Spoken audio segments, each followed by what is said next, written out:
But that fight wasn't here for that. It was all combat. Well, alright then.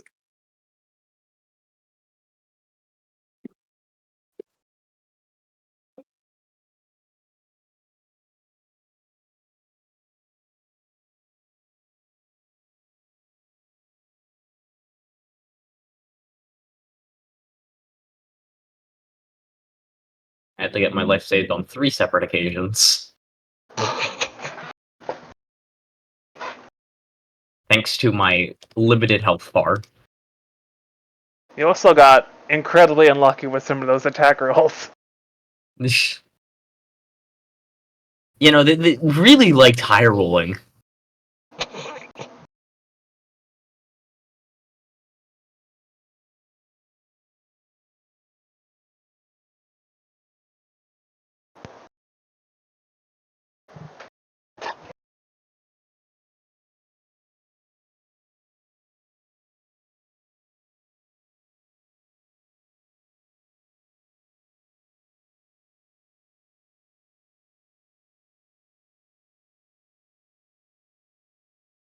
Off it. Yeah.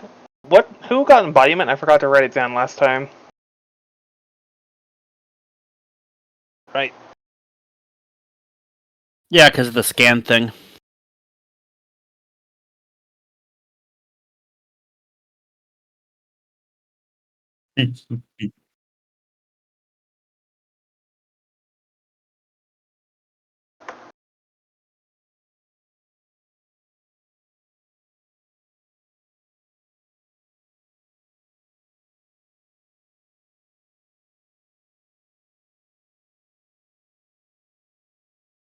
Yep. So how are you guys? Pretty good. Yeah. Tired.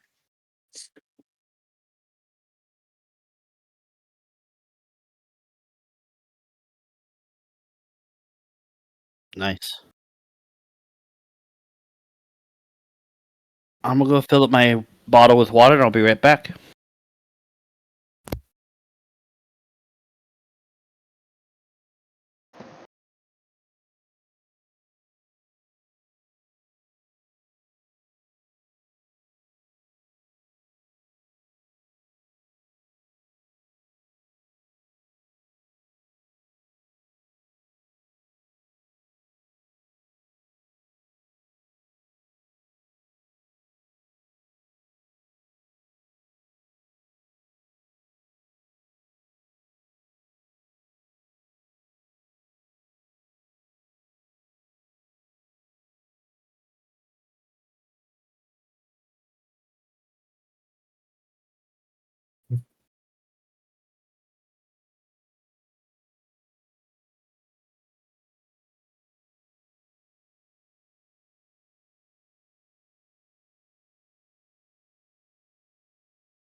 No, what I missed.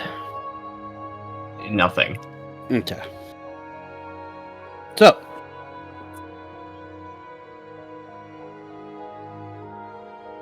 about an hour drive in. Erica, you're gonna come too. Oh, I got knocked out then. I figured you were just gonna sleep. Sorry. Taking a little nap. Okay. A vehicle being driven by D-Bag. For the rest of you, it's spacious. It's a bit cold because it's a steel box vehicle driving out of tundra.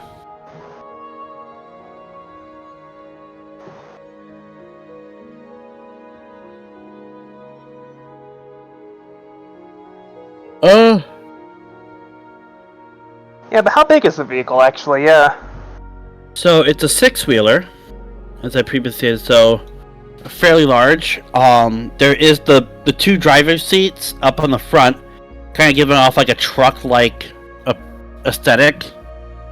But the inside is almost like an RV trailer, where there would be seats lining the sides, and there would be like a walking space and some compartments for storage. A couple fold-down beds. Probably, yeah. Not a whole lot in the terms of installation. Just because it's more built to be a fortress of a vehicle than an actual comfort.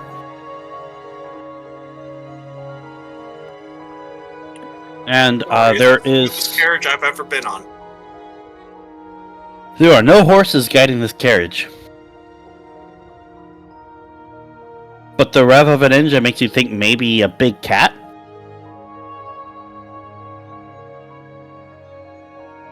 I'll see what it eats later.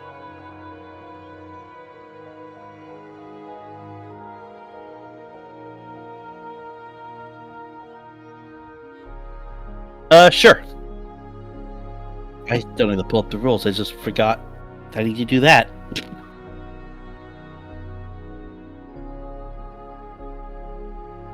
Technical about it.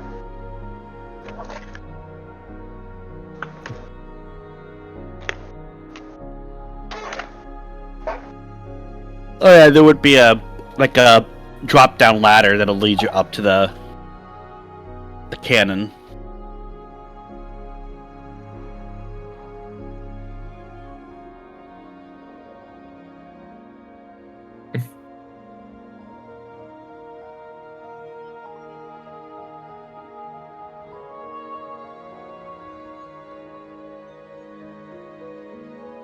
Yes.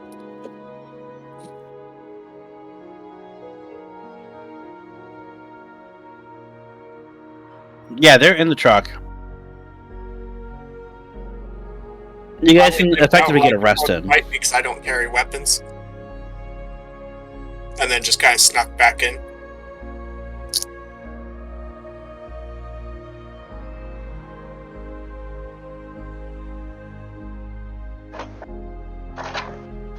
While it's driving.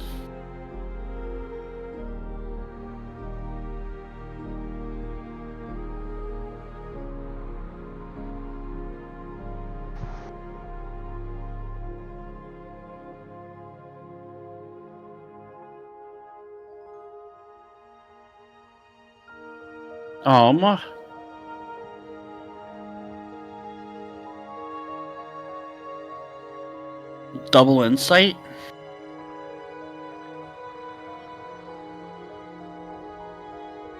Yep.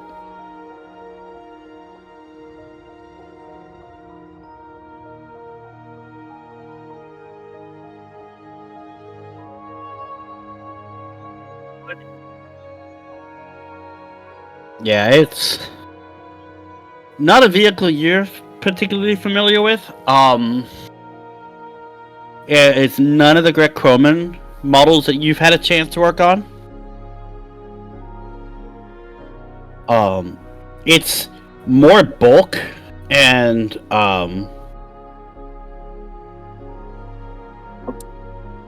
less slim, so it feels a bit more crude. Keep pacing around the cabin like that, Seki. You're gonna wear a hole straight to the tundra.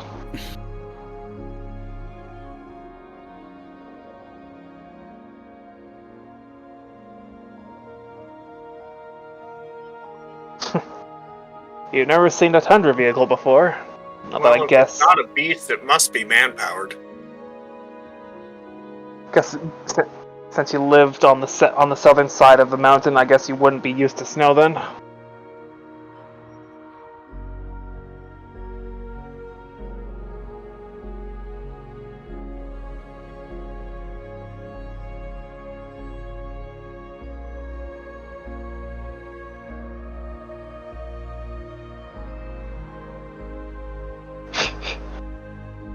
Really? That's your idea? We get to Bastion, attempt to lay low for a bit. Hopefully make him think that we're actually dead. Yeah, And but if he thinks we're someone's dead, gonna we end get up $1 getting million, call. $1 million bucks, right? That's what he said. I mean, sure, you want to go straight towards the capital of Greco-Roma with $1 million Zenith bounty on your head? Go, by all means. Be my guest.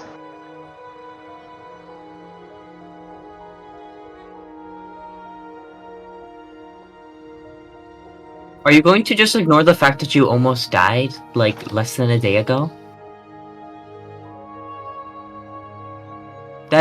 That's worse.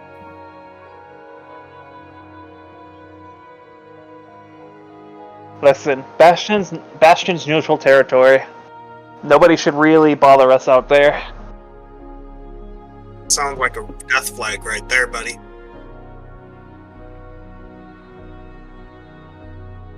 Well, first Get off, information. we get there, and then we figure out what to do.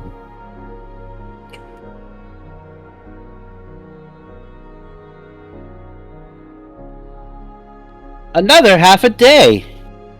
And then there was a small ice chunk that was elevated in the snow, so it made the truck just bounce a bit. Fucking eyes on the road, D-bag.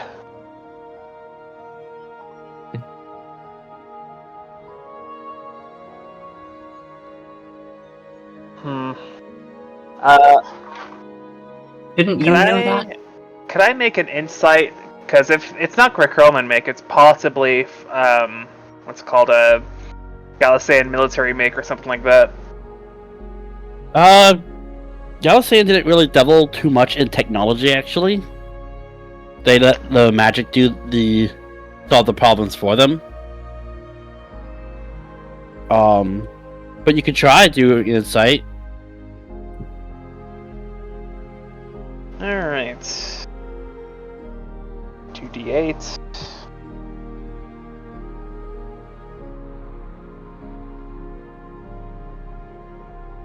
Eight total. Okay.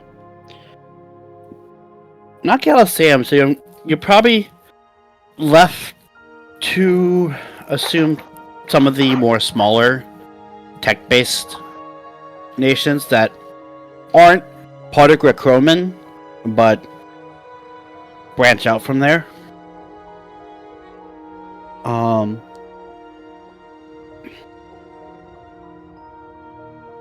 Looking around, you probably find a couple used up pieces of mana crystals.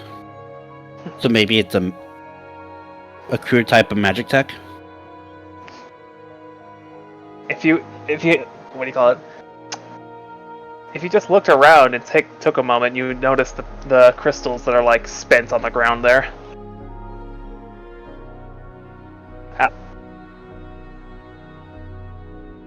Powered by mana. At the very least, partially.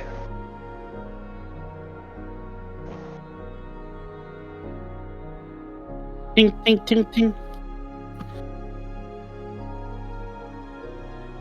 The crystals are all discharged, right? Yeah. Like nothing left in them. Yeah, so the ting is just more him poking a fingernail at At a crystal. yeah.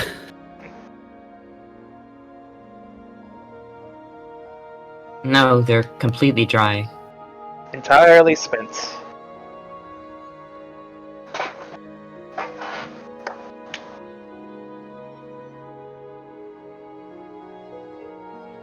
Are crystals in this world rechargeable? That's a good question. I will say roll an insight Okay. for you. And then Should maybe know. Erica could do as well. Okay. Blue dice roller help me. I spoke roller wrong, I'm gonna kill myself.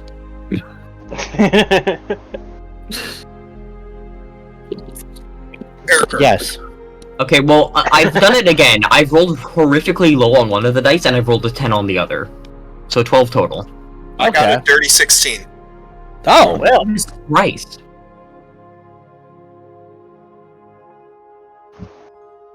I would say Evelisa would know enough that they are rechargeable. Once they're spent, it's not like they're permanently unusable. It just takes a lot of effort to recharge them compared to like, completely Charging a avoiding battery. them. Yeah. Erica would know that if they could find some form of mana bleed, they can let the crystals soak up some of that mana and it'd be right as new. Well, yeah, we can at least recharge them. It'd be a little difficult. I guess no harm in picking these up and taking them with us. Yeah. They store mana to power whatever this is. I think. Alternatively, to power other things. Audra reaches into his satchel and pulls out what looks to be a bullet, but it is incredibly, it doesn't look like it'll fire an actual, like, steel charge, or a steel, like, projectile. Look at this, Techie. This is an Aether cartridge. Yeah.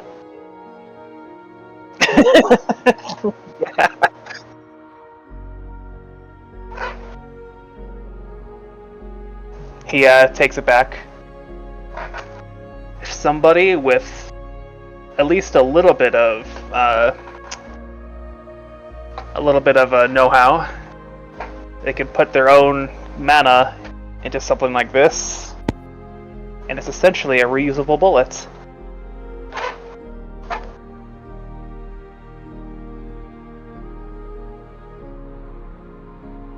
And Audra, like, closes his eyes for a moment.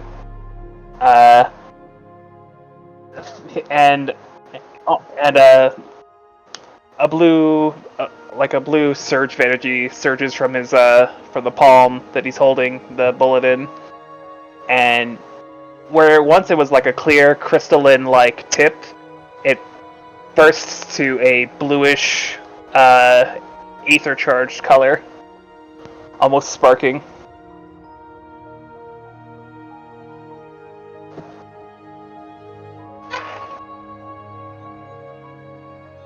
This is what Galisea is known for.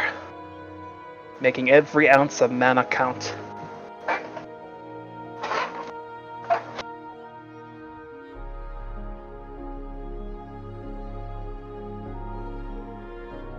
Can you even properly tell if it's efficient or not?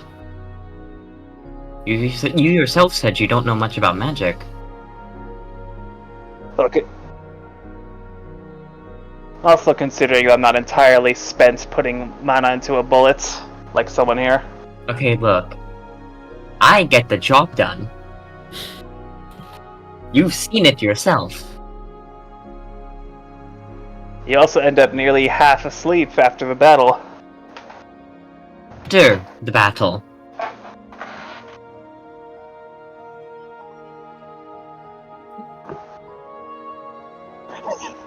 I can control my magic reasonably enough. The only one I can't quite control that well is the orb.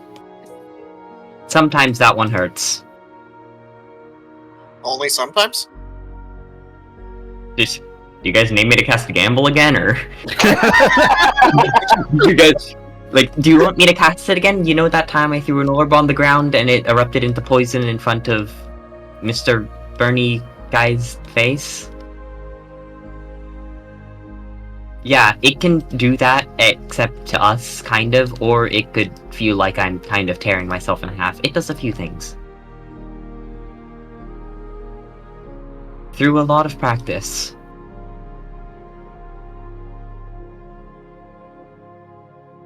You know, mana is not entirely a Galisea thing. Mana's in every single living creature. I Basically, mean, life force. I Yeah. tried hard enough. to be fair, you've been basically doing that with your technology things, more of a mimicry than anything, but it seemed to have the same properties. Crude mimicry, but yes. Listen, he got a toaster to heal somebody. That's fairly, it's fairly good.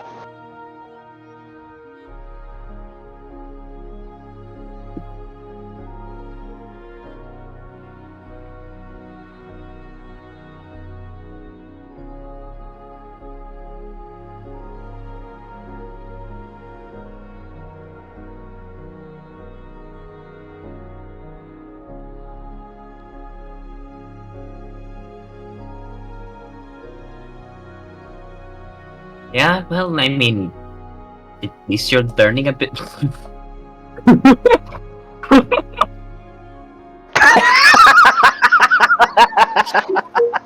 know what? No, that's fucking perfect. I'm in the middle of my sentence, then Amelisa just turns and looks at Duck with the crystal and goes, huh. Oh. What is Duck doing with the crystal? Look in In the notes.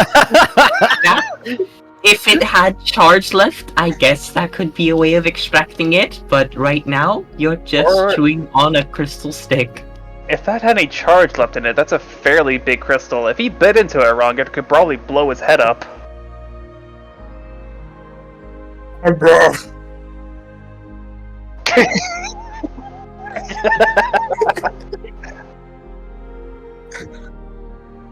He had to unhinge his jaw for that. Oh yeah. I'm not surprised that Duck can do that, honestly.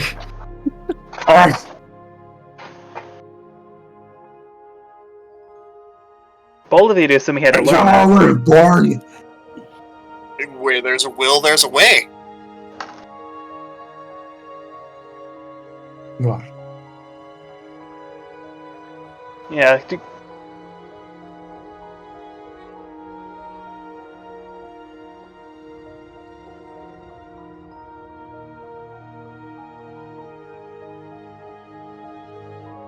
Erica, did you explain to the group about the mana bleed or no?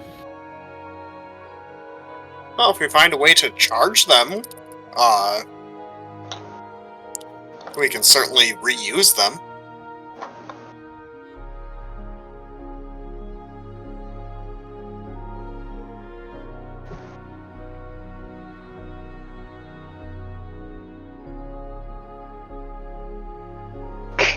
You want to carry that unwieldy thing with you?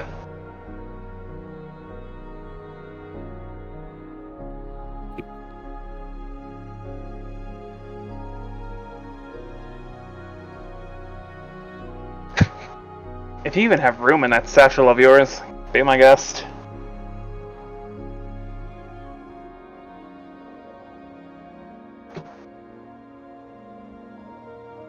I'd rather not know, to be honest. I'm sure we'll find out whether we want to or not.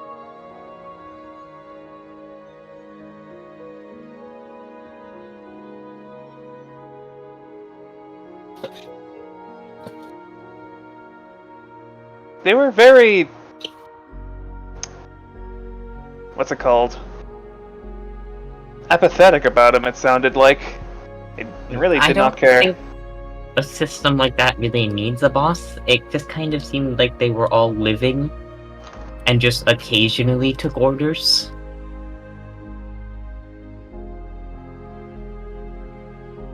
You also left almost immediately, so you didn't even give him time to register that you guys murdered him. Well, it's okay, because now they have two bosses. Good.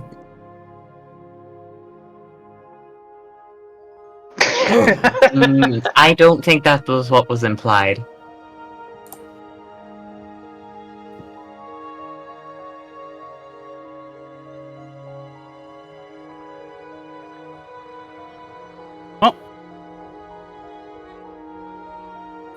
Eventually the communicators start ringing. Yep. Who wants to bet it's Prince Charming again?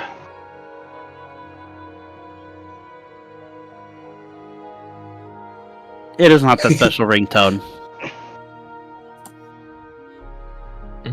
And click. Hi. The voice from before. Oh yeah, the fairy. Is that what you're calling me? Well, you don't give us a Well, what else name, do so we we'll call you. I'm okay with this. I thought it was just fairy. No, you're just a little fairy lady. What you want from me? He's like whispering. Were you successful in defeating Birmingham? I forgot that was his name, and yeah, we got this for it. And like Audra flashes the card from his sleeve.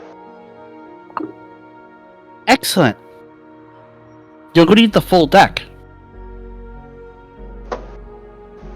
That If you have- one will take a while to get. That sounds like a lot of effort. Why do we need the deck again?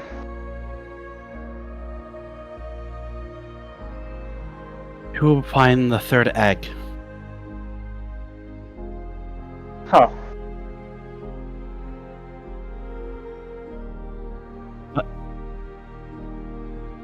What? We're all able to talk in the same room, basically. Oh. Well, she was just kind of calling all the phones, seeing which one would pick up. But yeah, you guys can all hear her.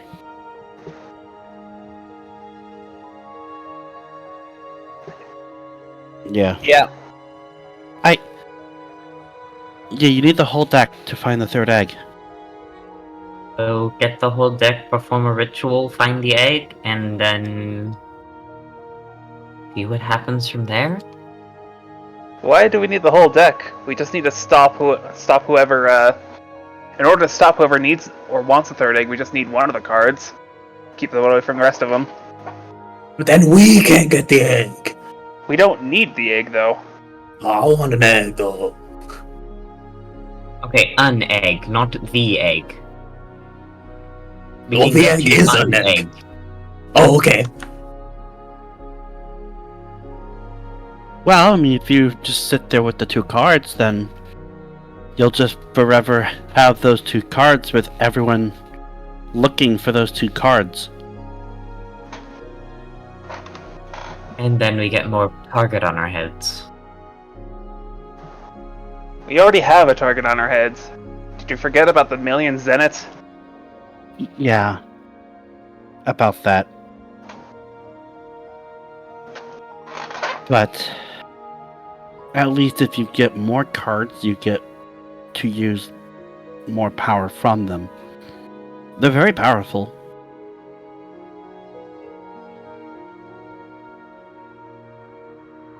And that was in the hands of someone who didn't know how to use them.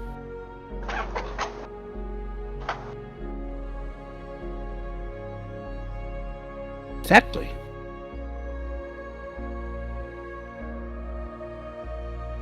$54.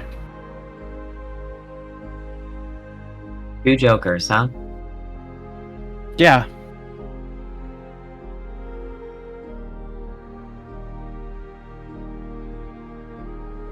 I just saw your message, LA.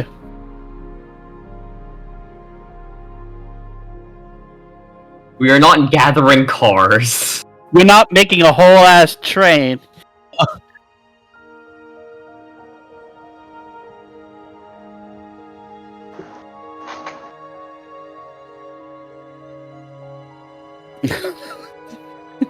No,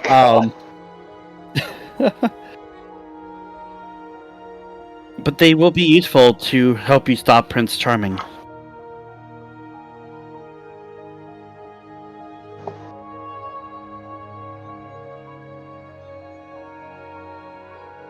I'm still scanning the continent for them.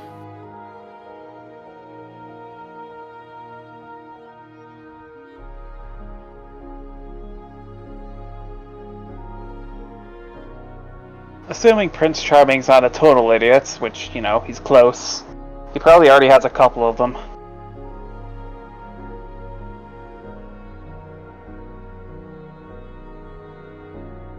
Yeah, he's the emperor of fucking Greco-Roma. What do you expect?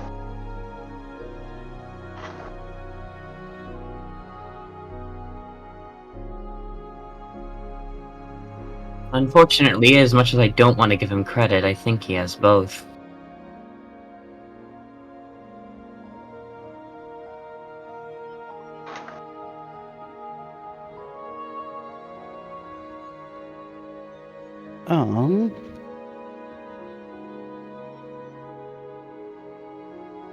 I'm not gonna lie. I'm not sure how I feel about the Halloween update on Discord. The sounds don't work for me.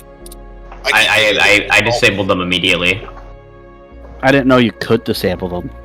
Yeah, There you was can literally a find message. settings. I never got the message about it. It just automatically started doing it for me. I'm like, what the fuck's going No, on? it automatically did it, but there was also a pop-up message the first time you opened the client when you did it that said, hey, you can disable them in settings. I never got that message. I don't always get them. And sometimes I get them late. Um,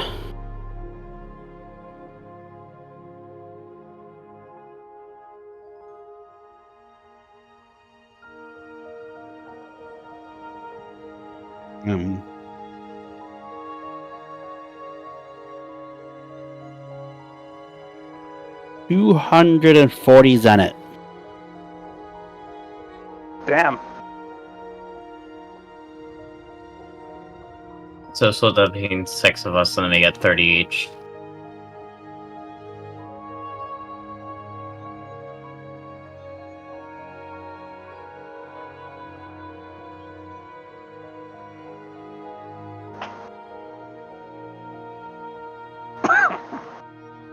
Well, I know maybe some animals have it. And there's no way I'd be able to have eyes on them if they have any of the cards. As for why animals would have cards, weirder things happen on this planet. Well, sometimes things gotta eat. Yeah, or sometimes animals get bored, you gotta play cards. So I'm hearing that we have about 2 plans of action. One of them could be just to go about and see what cards you can find, and the second would be finding a way to properly track them down, keeping an eye out for any on the way. We could just do both.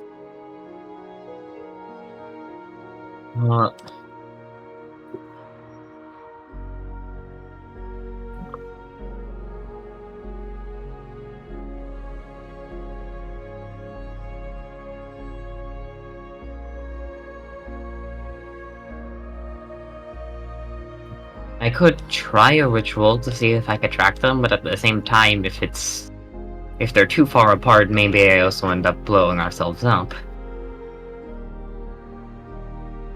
Did you guys say that was 30 each? That's not how math works, is it? No, that's Nope, 40. It's 40. Yep, my bad. My bad. Not a whole lot more. You just got 10 more. Yeah, not a whole lot more, but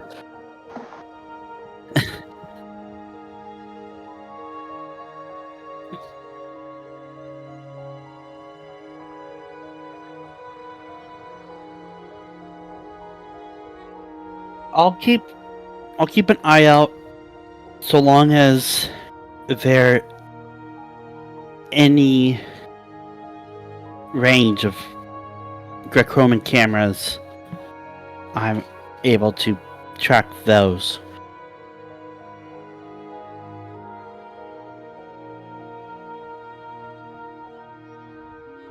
Well, you're not far from Bastion. Hasn't been that long. Still like No.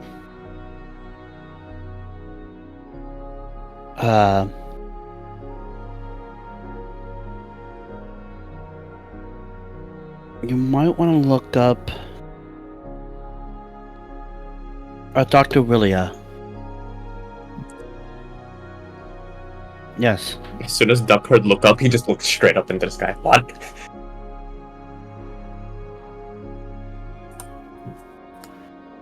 He had been studying these cards for some time. If any, You're studying cards. Well, weirder things have happened.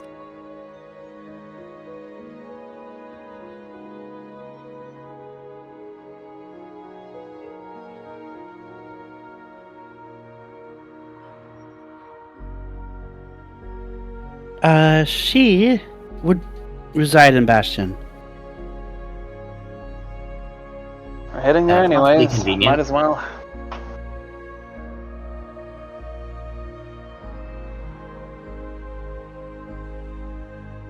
That's about all I can say for the matter.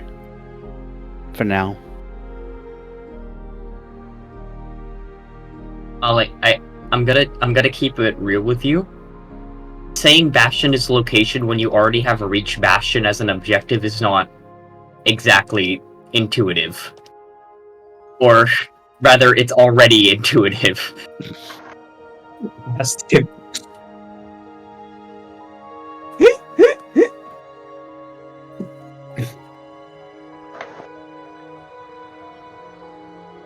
There's a brief moment of silence before she goes, I should probably go.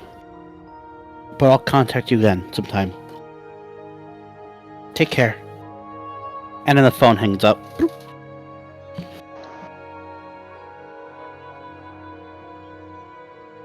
Only through Greek-Roman cameras, huh? Interesting.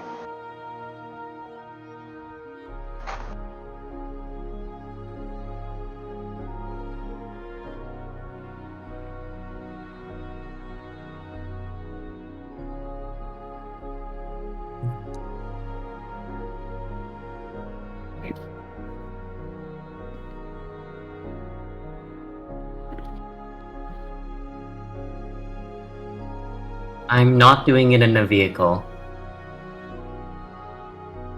I told you already. Rituals can backfire. I mean, you could do I'll do it. No, Mm, no, you will not. I'm not even sure Aw. you can. I know what a ritual is. It's when you, and then something happens. clearly. I hate how that's technically not even that wrong.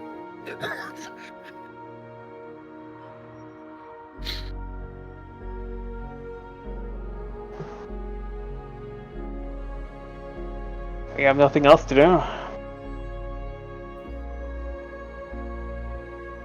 The gun? Okay, go ahead and give me a double insight. Don't fall off. I don't think we can come back for you very quickly.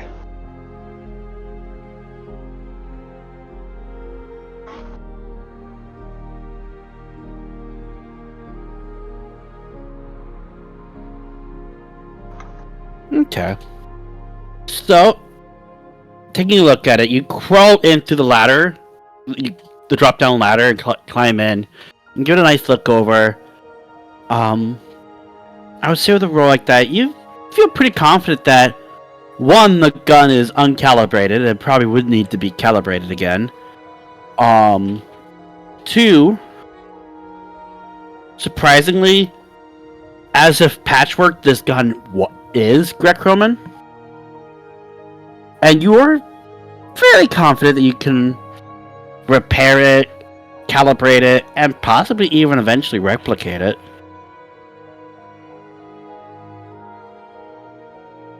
Why a Greek-Roman gun is on some strange vehicle? Probably modifications, probably custom order.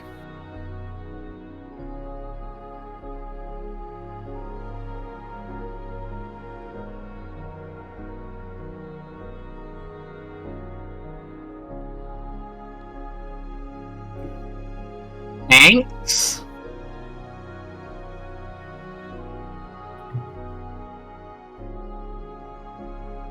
Nope, that can was on before I got it.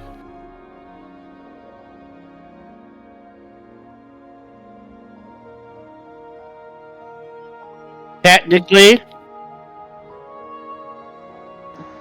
Technically, huh? All right. Who do you steal this vehicle from? I didn't steal it from anyone. At least I don't think I did. Listen, it was, Was it out was in it the from another open. blown up railway cart? No. It was sitting there, unattended. The finders keepers. Wait, just And the gun again- or the whole car? The whole car. So again, I Okay. ask, who did you steal it from? You know what? I'm just What part of gonna not unattended complain. does that confuse you?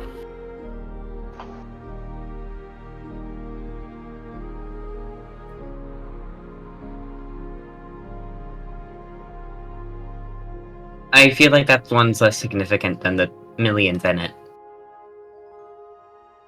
Also, but another bounty means we get more money, right? Hmm. We are not turning the bounty in on ourselves. I feel like I'm missing something. The vehicle was unattended. Therefore, finders keepers.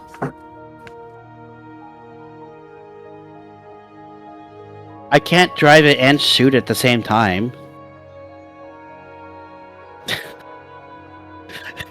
I mean, better to test it out than to leave it to see if it doesn't work later.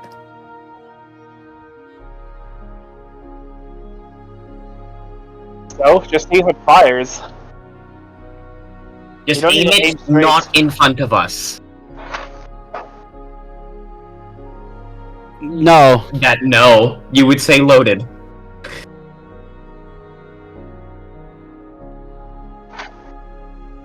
It's like Calibration is tuning for an aiming. instrument. Or making sure a gun shoots straight. Yeah, it's for aiming.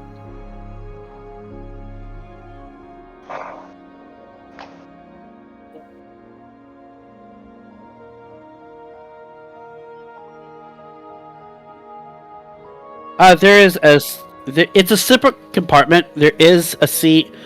There is no cover over it, so you are out in the open. But there is a screen that does let you zoom in on targets to zoom out.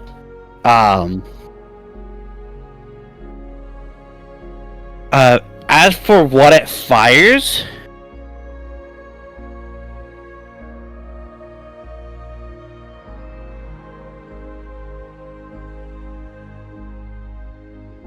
Ah, yes. What in this white expanse do you zoom in on?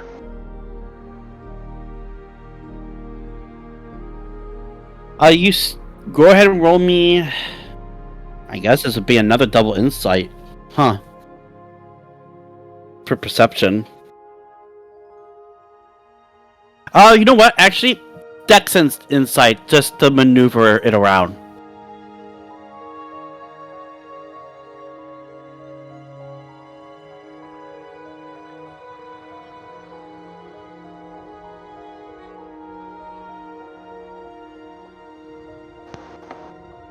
Okay. You go a little bit west when you guys are heading northeast. You see nesting in an ice peak, a group of what might be large apes with 6 limbs, white fur and blue skin. 6 limbs, that's a crab.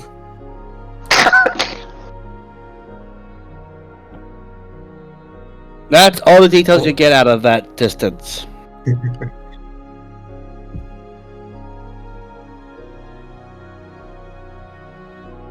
Alright. I'm gonna look to see if there's anything like that in this.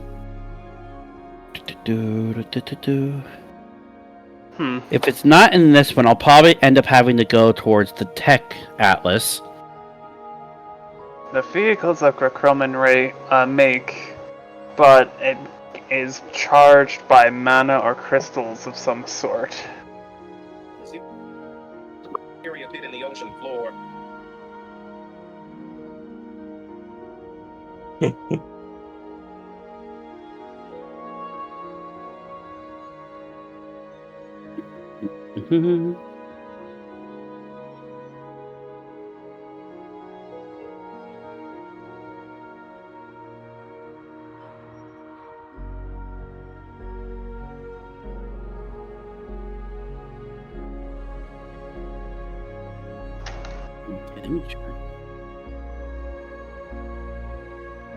I'm not sure why, but the Atlas Fantasy one, the Techno Fantasy Atlas, does not have links on the table of contents.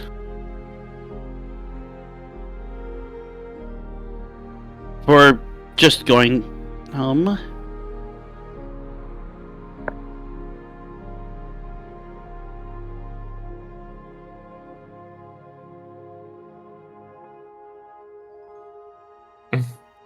trying to.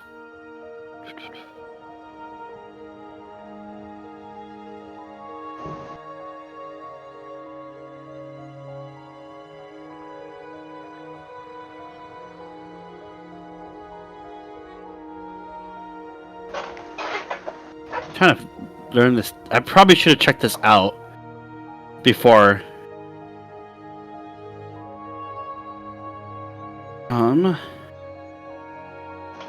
Okay, yeah. Go ahead and roll me a Dex Insight for your accuracy check.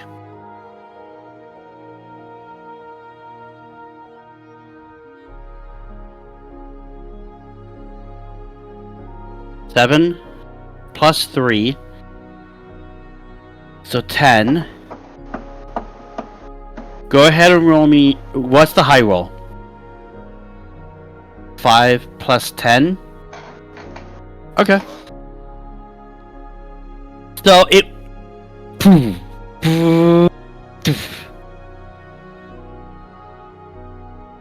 And this purplish glow comes from the tip of the barrel, and it goes. And it's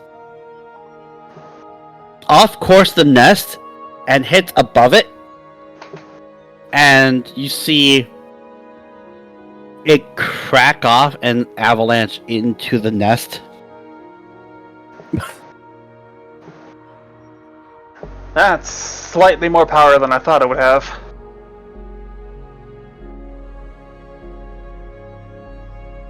Well, the good news is it fires.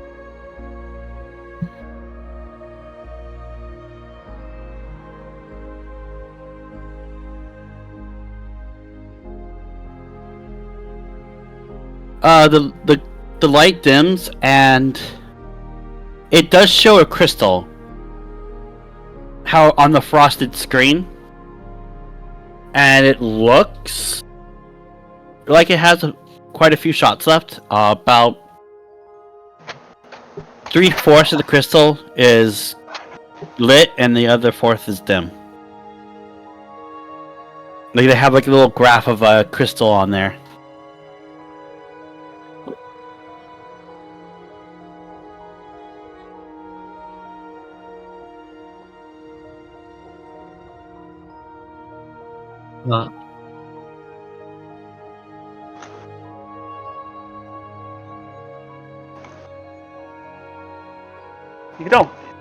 You don't think those things are gonna like chase after us, do you?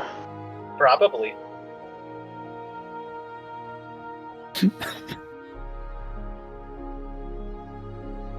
Oh yeah, there's like a whole family on the nest, and then you dropped an avalanche on the nest.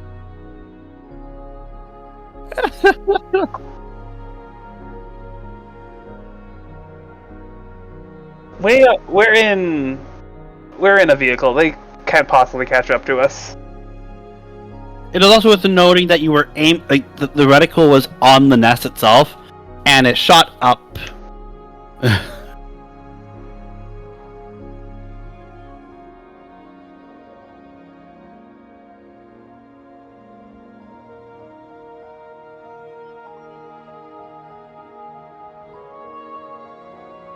I'm not sure they're very alive.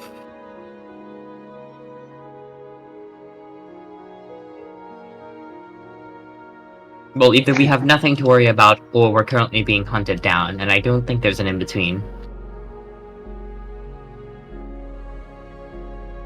Difference being, well, they'll rip us apart. At least if... Don't be silly, we can take them.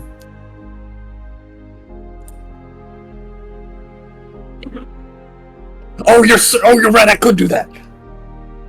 The fact that he was not already thinking about eating them should raise alarms, but I'm not going to.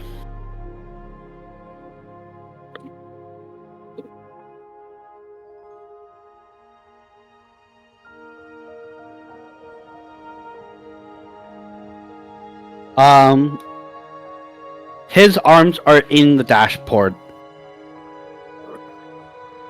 So And he's, the pedals linked up going with it. down on their own. He is a machine, so like.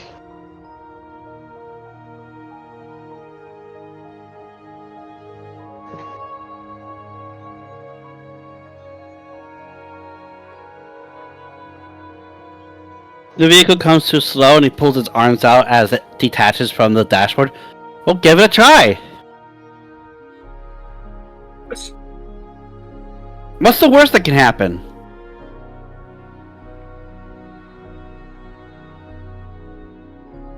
That just goes to home how wrong this can't happen.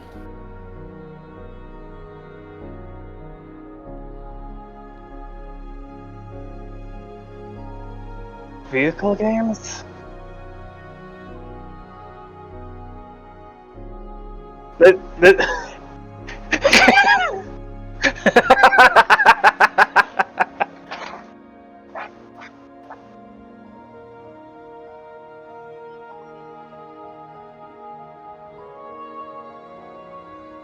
Okay. I'm going to need a might and willpower check.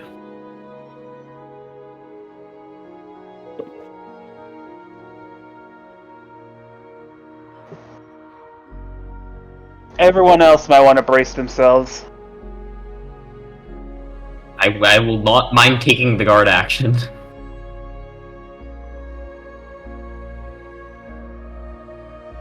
You get double one? Okay. Okay.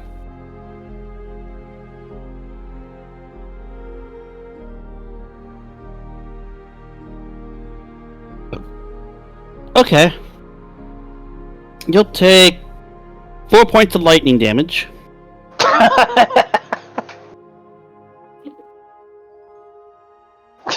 And now the vehicle is turning right. It is driving still. Continuing to drive right. How far right? Is it a slight turn? Is it a... You're doing donuts.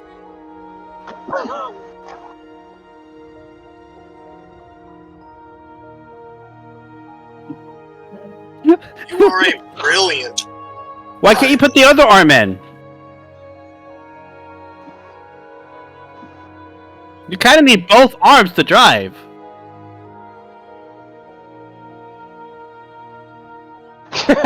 You should have said that from the get-go. Everyone. I thought you had two mechanical arms. Everyone who's just sort of like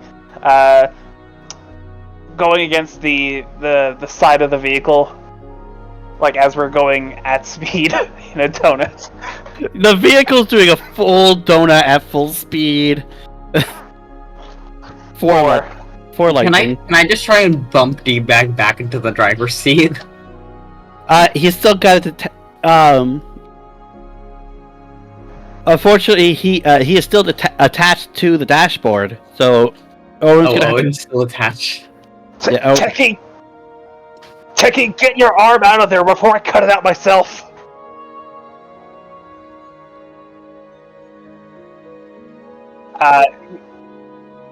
You hear a malicious blade being unsheathed behind you. It's a metallic. You can replace it anyways.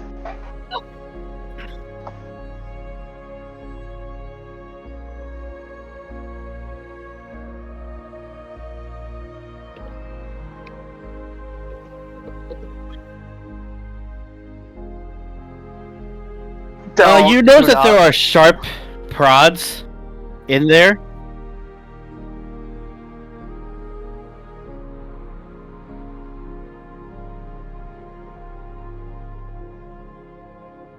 You're feeling the jolt from the mechanical arm. You feel the sharp prod and realize, oh, this could get a lot worse if I shove the flesh armor in. The flesh arm in. Oh, for God's sake, come on!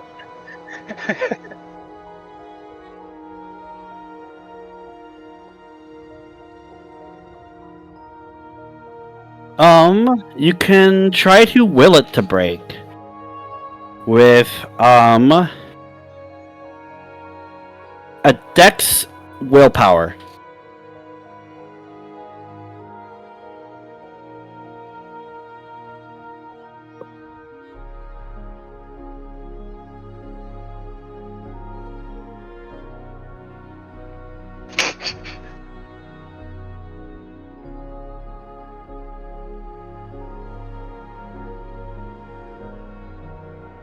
Okay.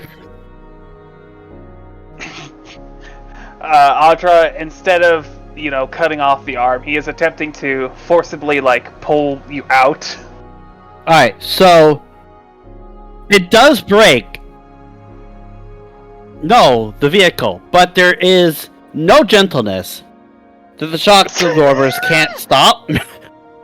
So Audra... So everyone needs to make a double dex check. Oh no.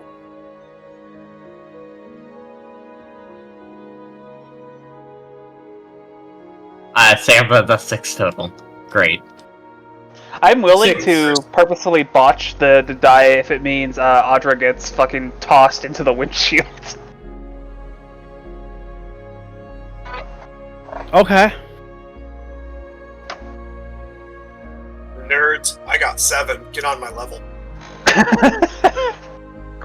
Do any of us have a functional dex stat? I have 8.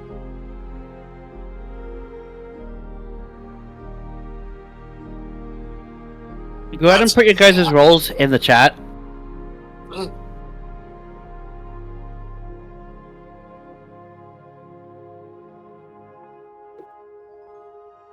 Just to see what my roll would have been. Oh, wow. I see.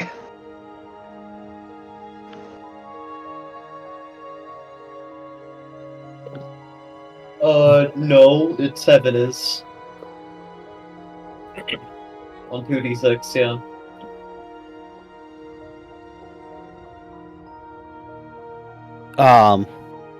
So...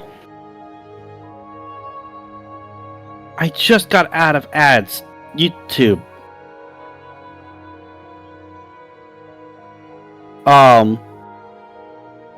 So... Erica is fine. As if predicting exactly what could have gone wrong, you just naturally clenched the seats. Evelisa and Duck are going to be toppling face first into the ground, into the floor.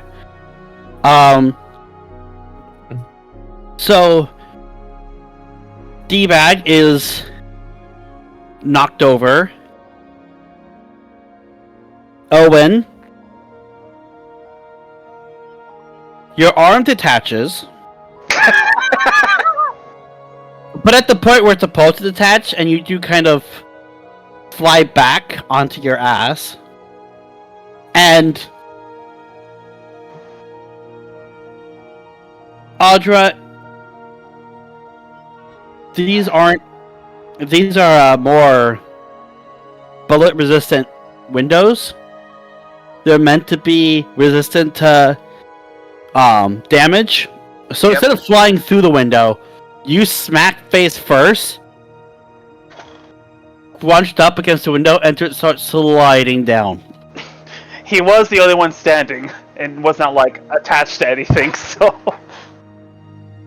There's the comedic sound that usually plays whenever someone slides down after flying face first into a glass wall.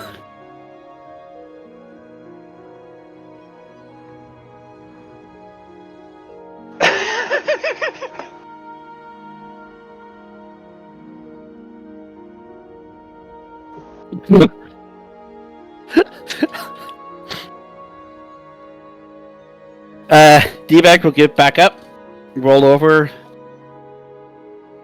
stick the left arm into the other socket, and then there's like a bit of a release, and a chick as your arm ejects slightly.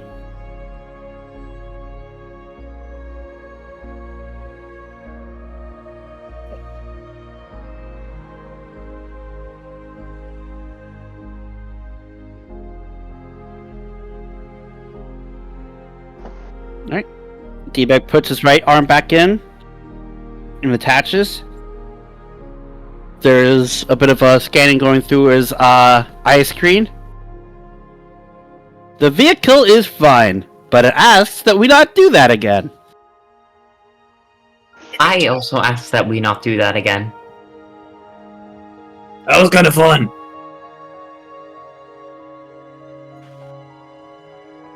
You have a second arm, right?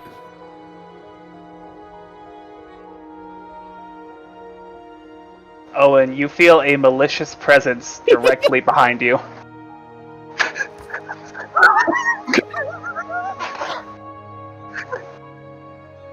Oh yeah, how much damage did we take? Oh, there... Yeah, give me a second.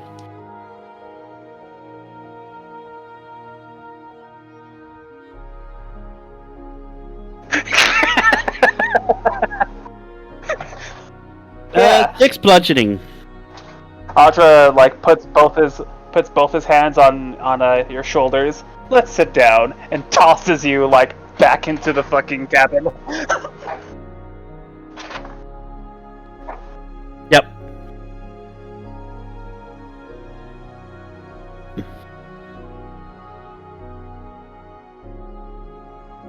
You want me to go faster? Assuming it's Yeah. safe. I went cruising this entire time.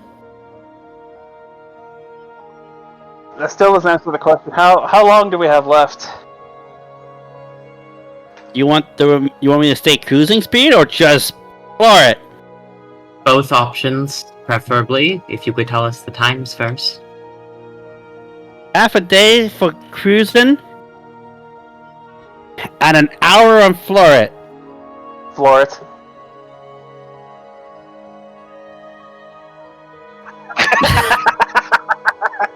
All of a sudden, the rest of you who aren't familiar with technology will just see him rush over to his seat, grab this strap of fabric attached to metal, and the metals click together. Audra takes the seat on the other driver's side seat in the front, and also buckles up.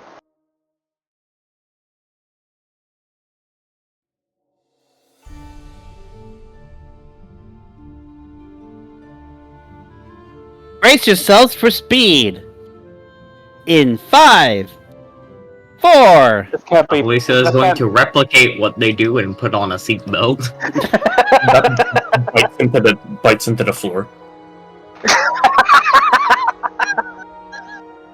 What's Erica gonna do? Completely zoned out there for a second. They asked D-bag to change the speed from cruising to floor it, and he's counting down from 5 to brace yourself for speed. I should probably grab onto something. Okay. A couple others are running on seatbelts. Wow, that's Duck the is pad. fighting the floor. Seatbelt sounds like a great idea. Okay. Oh yeah, girl. 3, 2, 1.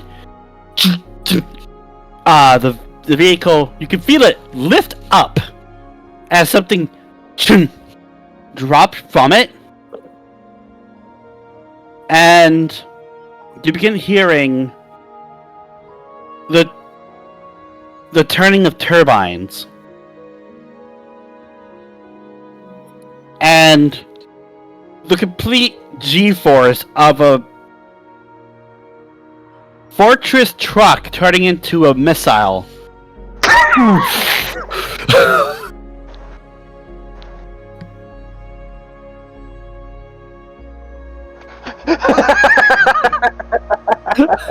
And I've ever seen. I'm You know, going I to didn't need- quite register the information that half a day to 1 hour would be 12 times faster.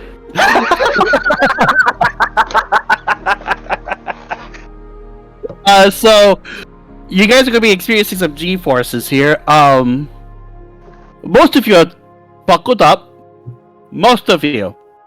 There's currently a beefcake biting onto the floor for dear life. So I'm going to need you, Duck, to roll me Yeah, a double mic check. I'm good at those. It's like 2d10s, right? Yep. That's a 17. Jesus Christ. Okay. I will say this will probably hurt a little bit. Just because of the nature of what you're doing.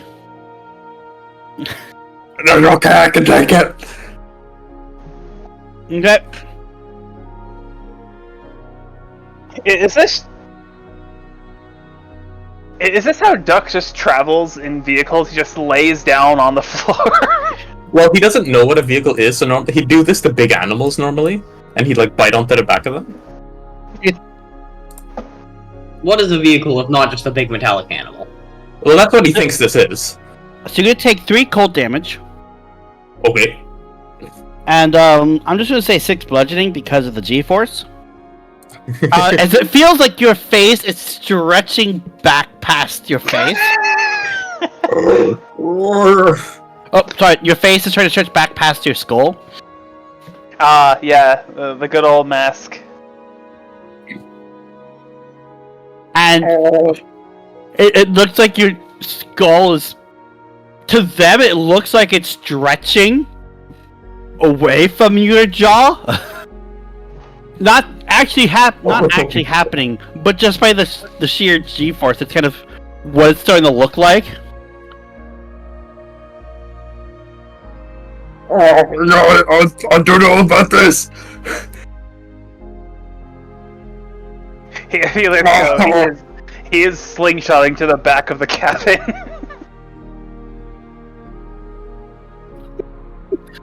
No, you stay still. You're going to remain adamant that this works. But it's I'm just describing the effect it's having on you. You know, That must feel so good for his spine.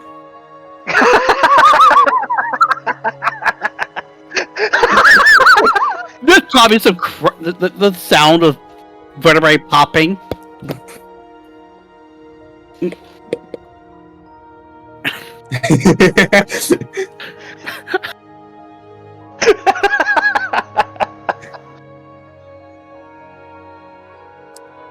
So, at that speed, most people would, like, pass out after, like, 5 minutes.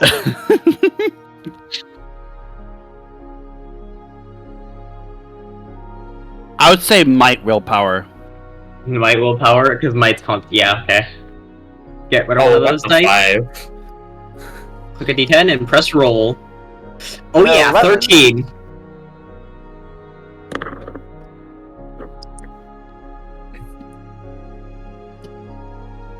An 8. Okay. Can I use a Fabula point to reroll with the justification being that Duck, being the eccentric weirdo that he is, has suffered a lot of head trauma, so he's resistant to passing out. Okay. Yeah, I'm arguing my turn. Wait, I crit. I got a double 8. How do opportunities work in a non-combat situation? You don't get an think- opportunity. I think you just get one anyways. Let me make sure.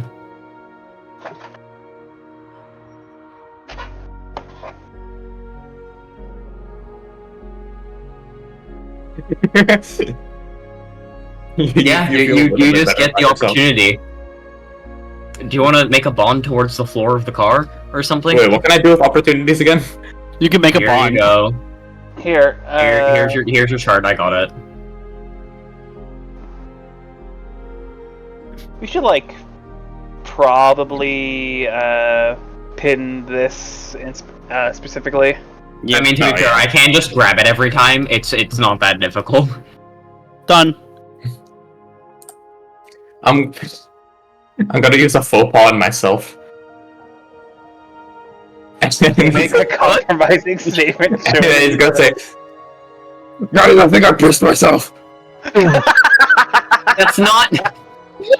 I guess you control yourself, so I guess that's fair.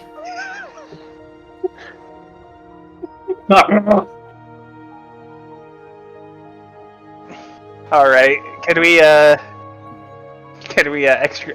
what's it called? Hurry this up. Yep, expedite. Thank you. Eventually, you see a mountain range, not like the mountain, but like a big mountain range approaching, and the vehicle gets real close before jolting to a stop. We're getting fucking. Oh no! You know, Oh, I think wait, did everyone else pass out? What was everyone who got a 7 or higher remained conscious. All Okay, right. so who's still conscious? Audra got an 11, so What'd Sir Erica get? 8. 8? Okay, so everyone but Owen's unconscious. Or everyone but Owen is conscious. Yep. So we come to a stop, and the way that teeth work, they usually only they only work like biting down in one direction. So does Duck go flying into the windshield? Or do both? Oh, so everyone's just conscious. Okay. So there's the bottom half of the jaw keep him from going one way, and the top half keep him from going the other way.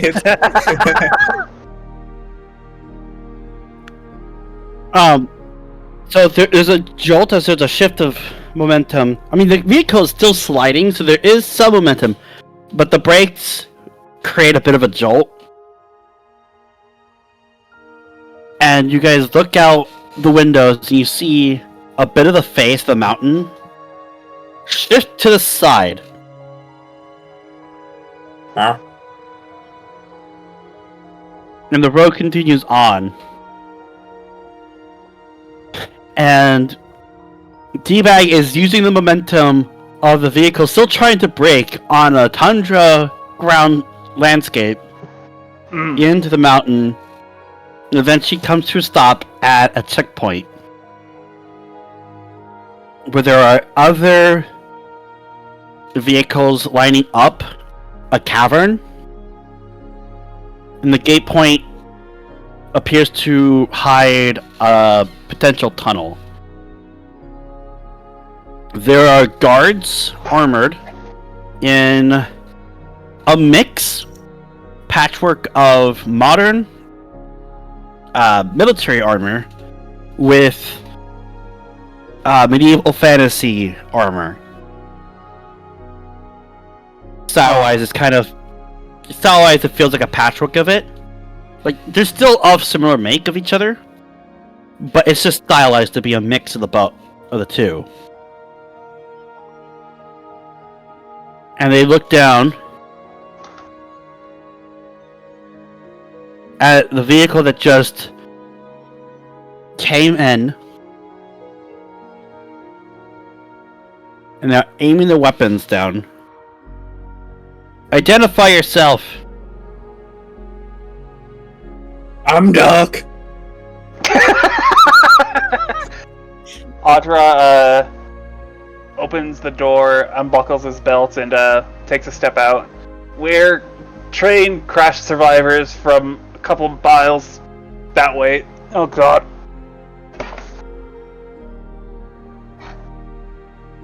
Feedback then chimes in. I'm gonna stay in my seat and catch my breath for a moment. D-Bag then chimes in, warning, hitting for it will cause G-forces to make you want to vomit. Figured I'd let you know in advance. You couldn't have said that before! Oh, God. Yeah, but it's funny this way.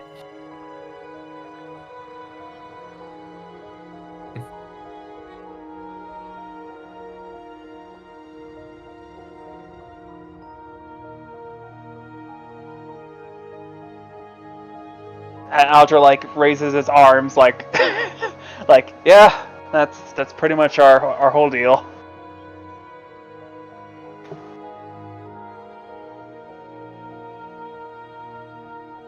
They look at each other.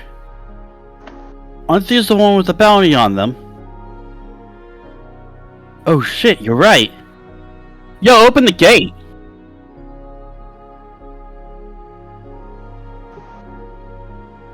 You're gonna have to park your vehicle. The rest of Bastion's a walking city. Of course it is. It's Alright, alright. We're Audra. walking anyways. Audra, like, hops back into the driver's seat. Or the other driver's seat.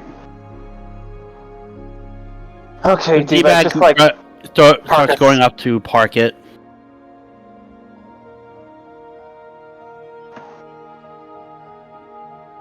No, there's the parking area for these vehicles, and then there's the gate. You had to back up and then drive up to park it. Okay, so I assume that we all got out. Yeah. Yeah.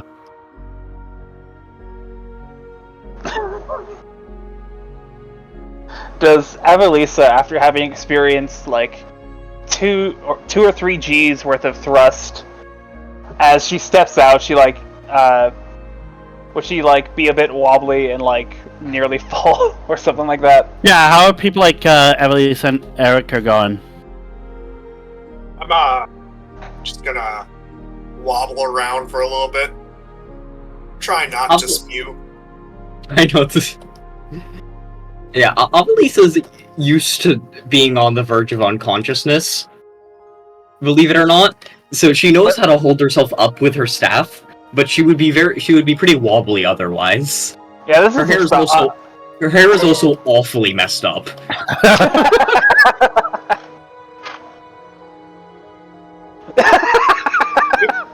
It's because she.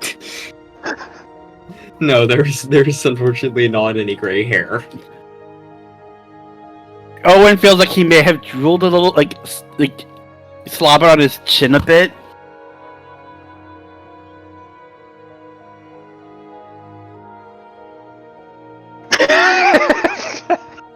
made from like the blanket that was on D-Bag's couch.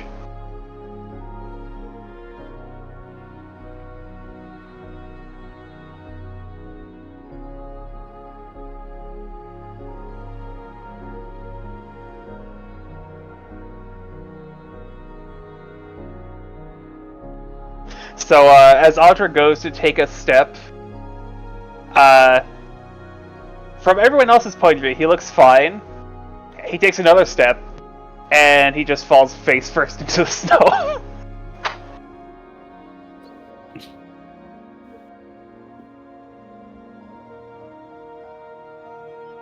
Yo, Ted, I don't think these guys were used to forward mode. I don't think they were either.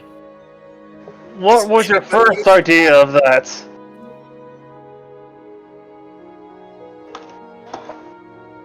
Audra gets on his hands and raises himself up. Never Right. again.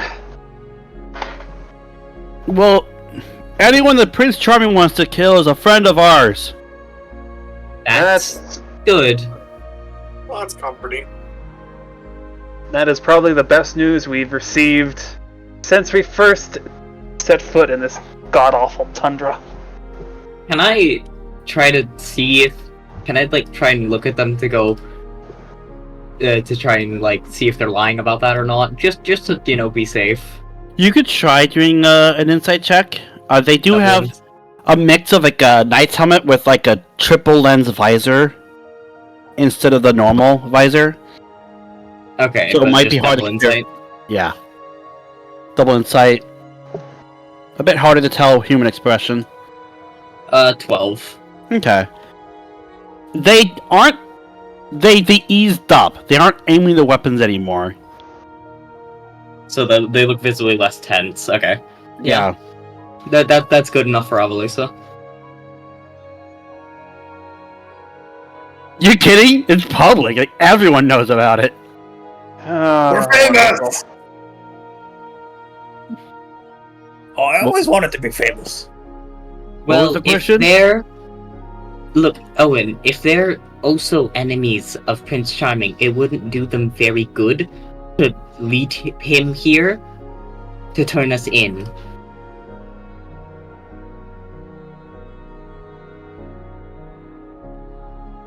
Well, yeah, the guards are run by the resistance against Prince Charming. Alright, well then, if you don't mind, let's go head on in.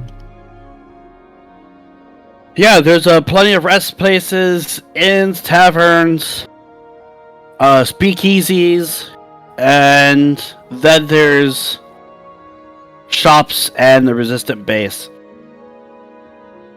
Do you happen to know if we can find somebody named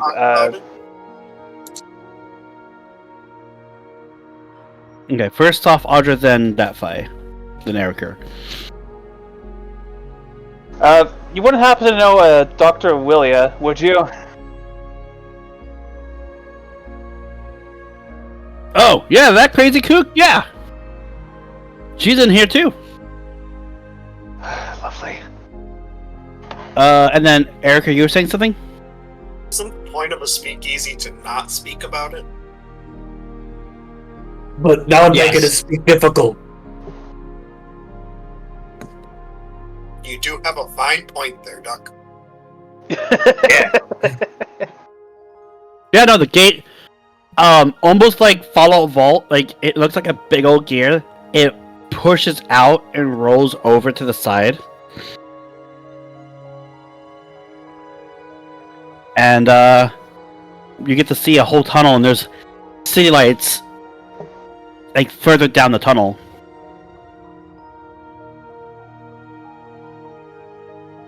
Well, if that's where we need to go, Audra starts marching down. There are lanterns and a cable connecting all the lanterns so that they're all lit. It's still a bit chilly, but it does get warmer the closer you get to the end of the tunnel. And as you enter, you realize the mountain may have been pretty hollowed out for this to happen. It is quite literally a small city under the mountain. There are buildings, mostly patchwork and ramshackled, but there are buildings sprouting up inside. There are odd objects lighting up the ceiling. They kind of give off like a twinkling sky appearance. Huh. Must have been a mining test settlement before it became a full-fledged town. The rest of the floor is like cobblestone and slate.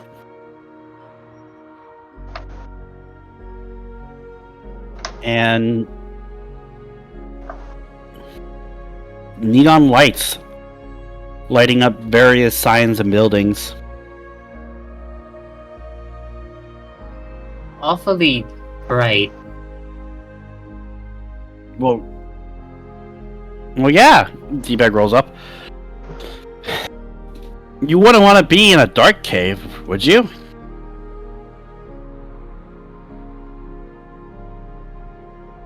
Well, I guess not, but this is a bit much. Well, I'm gonna go find my manor, and he rolls off. Manor? The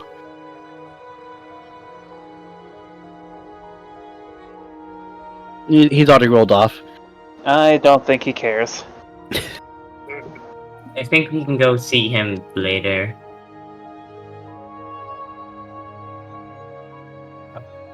Alright. Audra, draws his blade. First things first, I need to get this so they can, shoot straight. sooner I have a ranged weapon, the better. Or get a sightline. And Audra like marches off to like I guess he would go to the center of the city first.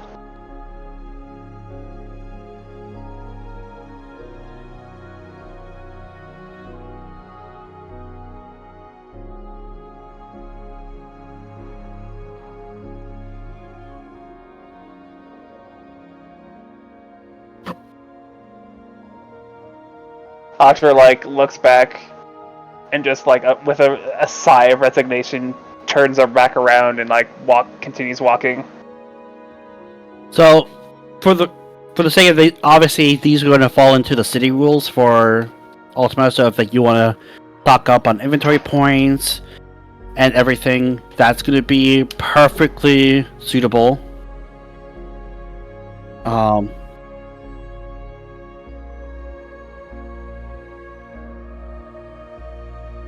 There are various inns you guys can use. Some of the taverns and speakeasies do have rentable rooms as well.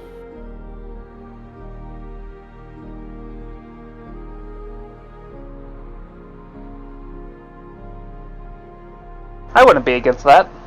Yeah, kind of get like a bearing of the place. Some of you guys will probably have to get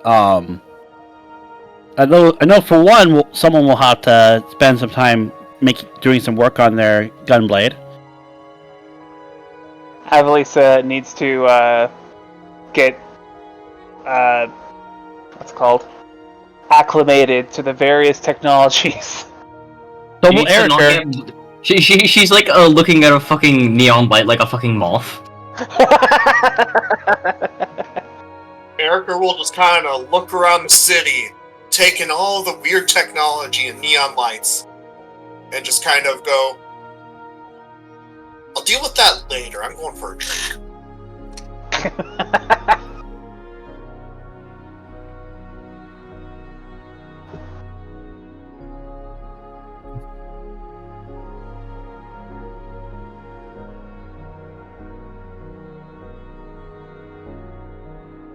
It's a lot more patchwork than what, in terms of latest gear, it's nothing new or shiny like Greco-Roman.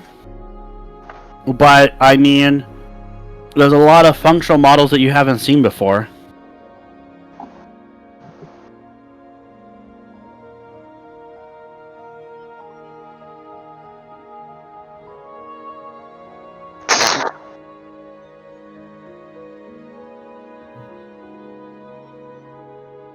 Oh, it is 10 Zenith to rent a room for the night. Okay. And 5 Zenith for a decent meal.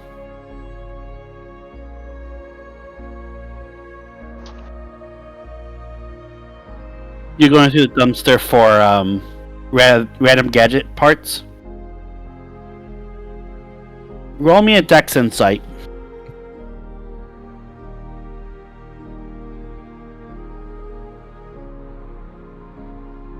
Okay. You find a few parts that aren't rusty. Oh! Okay, yeah, you find a few parts that aren't rusty that you probably could use. So I'll probably say about 4 inventory points worth of gear, random scrap metal that isn't rusty.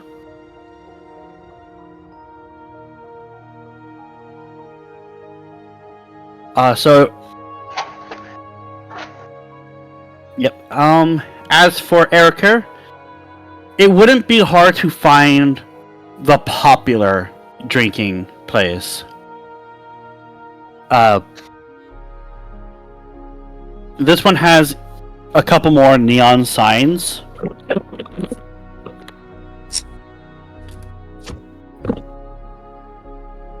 With, as if curved out, like made into cursive Veronicas.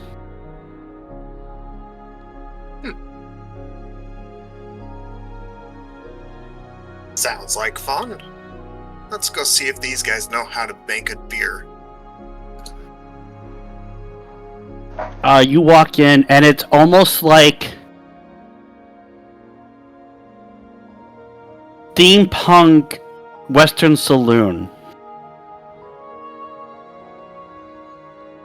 Oh, I probably should say I could probably get some different music in.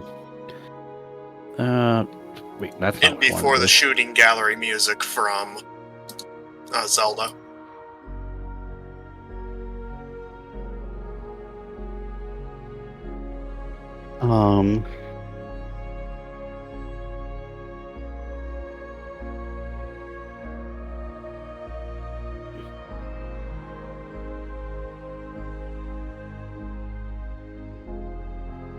That is not what I wanted to type. There we go. I have one. Okay, if you don't have a proper music. I'm just gonna do Western Saloon music because why not? I mean, just about anything from Bastion should work. That is surprisingly fitting, yeah. Bastion? It's a good game if you've got the time to learn it.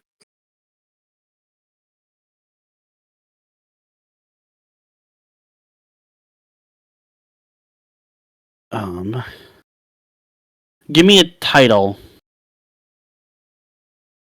Drink with the Living Dead? That's Bastion, right? Drink with Living Dead. No, that's Ghoul Town.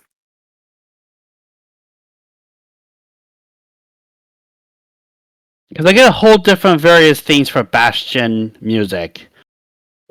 Songs people made for Bastion from Overwatch, soundtracks from the Bastion video game. I just go with soundtracks from the Bastion video game. Yeah, I know. Just that's why I was asking for a name because there's several. I'm gonna do Build That Wall and put that on loop.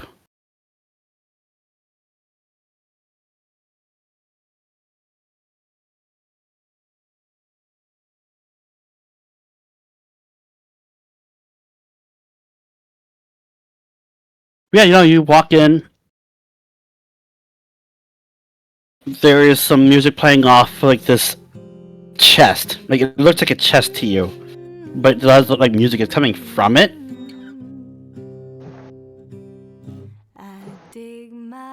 Eric will walk up and look at it. And it's just like, was it a crystal radio box or? It's a jukebox. Oh, okay. It's the best way I can describe what a jukebox looks like to someone like Erica.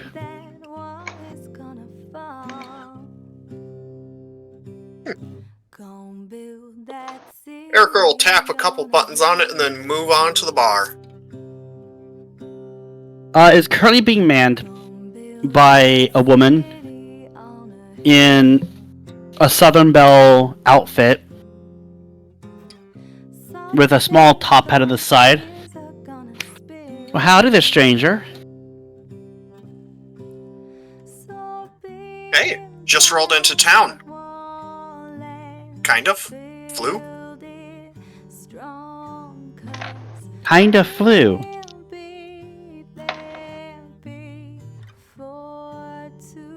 Yeah, crazy little robot guy. Which one? There's more than one? Yeah. Was it a teabag unit? Yep, I know that one. Shame what happened to him. Anyways. What, like with the almost crash?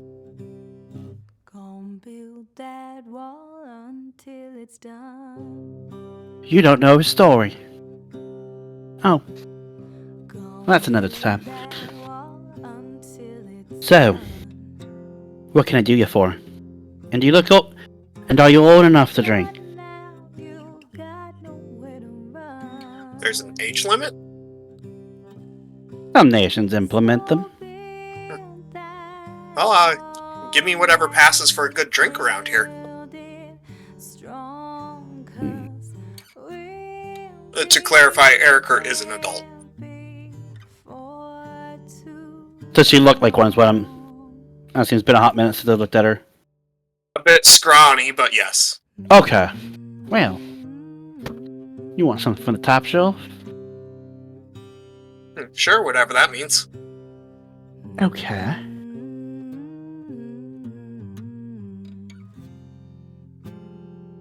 Tell you what, why don't you send over 5 Zenit, and I can do what get you one of those as well. Alright, but you'll have to show me how this thing works. And Erica will slap down their little mirror. Oh yeah, the device. Yep. Oh right, suppose not all nations use one of those. Not to worry.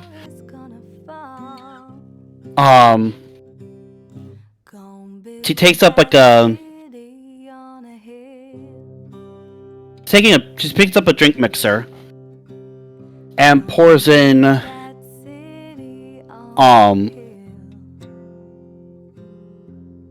honey mead, some bourbon, and some whiskey. Shakes it up, pours it into a glass cup, and slides it over.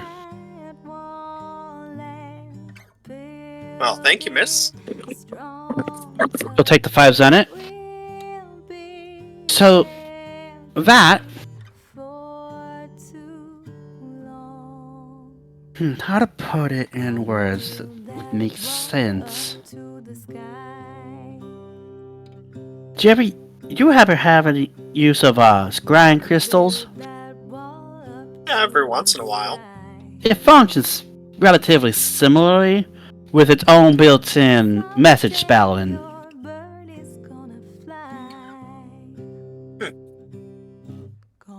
It keeps track of the people you message, almost like a non-physical letter that'll just deliver instantly. Like that prince guy who likes to pretend he's handsome.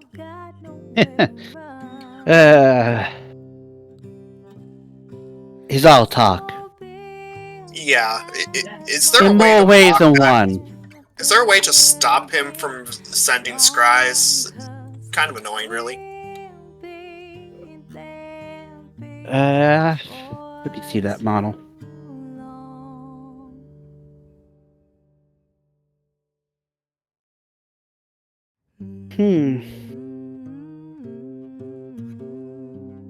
Kind of slides her thumb across it.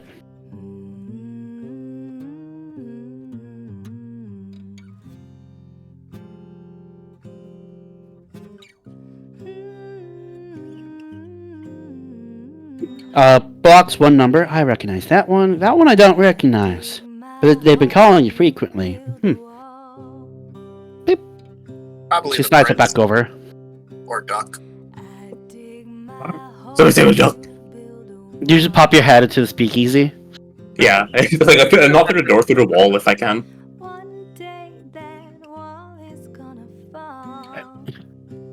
I take it that's Duck. Yes, and apparently his name summons him. Duck, honey, the door was like literally to your left there. Oh, but what? You said you stuck your head through the wall? Yeah. The door is like right to your left there. If you just take a Turn look my to your head left, to the left. it's like 5. It's like 3 rulers away, 3 feet away. Oh, that's what it is. I try to. Is there any way I can walk my body through the door while my head's still here? I'd imagine what you do is you kind of pull your head out through the wall, and it gives you like the nice pop sound, like a cork leaving a bottle sound, and then you walk around in through the door. I'm not. Let me fix that real quick. It's got like a fingerless, like it looks like a suede glove, but it's fingerless, and it goes down the forearm a bit. She whisks it, and it boards itself back up. Ah, there we go.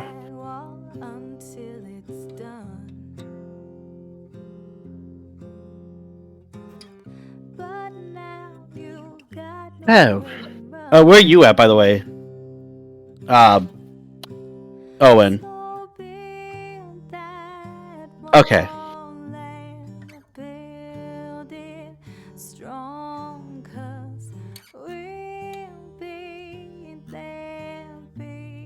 Yeah, it's got a neon sign saying Veronica's.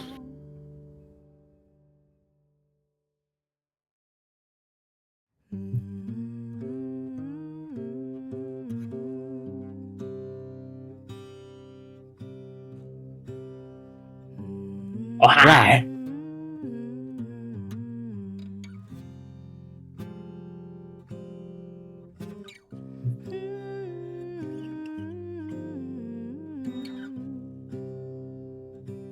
One second, then. We can get And look at Duck, and you'll have. we can get drinks here. That is one of the major functions of this establishment. You got any wolf piss? Do I have any what? Wolf piss? The brand? Or the actual... Or actual wolf piss? What's the difference? One's a brand and the other is an actual object.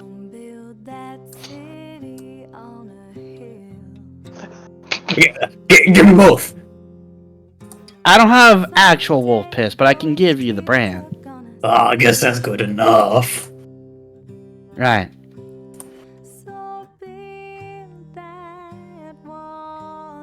So she takes the drink mixer, pours in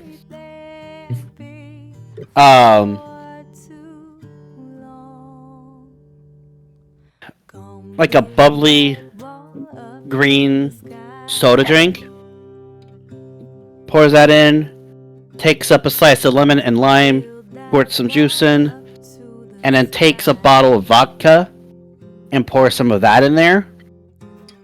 Closes the mix drinker, shakes it up, pours into a glass and slides the glass over towards Duck. And you wanted virgin beer. Alright.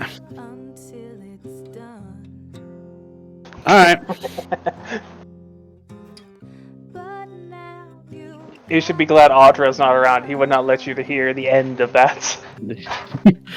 She sits down on the seat that she's been kind of sitting at, kicks off the bar, and wheels the chair away, grabbing a larger cup, whacks a nozzle off a keg, and a foamy, bubbly, dark drink pours in. Then she lifts up the cup to hit the lever, which shuts it off, kicks off from the wall, slides over, and slides the larger cup of a richer root beer than you'd probably taste in real life, but root beer all the same. There you go, one virgin beer. Both of you, that's 5 Zenit.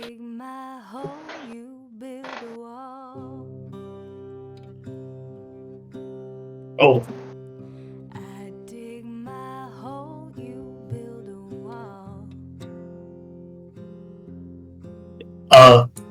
Well, yeah, of course I'll talk about. The duck takes a sip. It is citrusy, but it is strong because it's flavored vodka. He spits it out. It is colored and flavored vodka with the most common citrus drinks you could think of.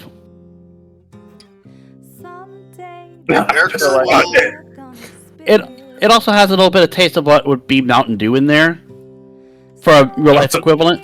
So it tastes a little bit like piss. No.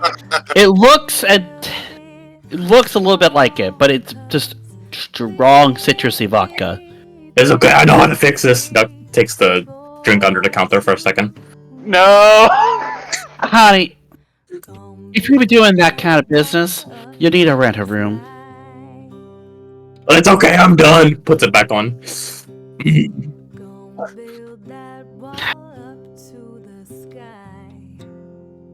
You know, As you can see, we're a charming group. not the worst thing I've seen. That's unfortunate. You invite quite a motley crew of colorful customers when you run an establishment like this. No. Some do, but not all of them. Some are refugees. Just trying to forget the worries of the frontier. And then you have some people who think that a big teddy bear mascot head is suitable for being the only clothing they need to wear on their head.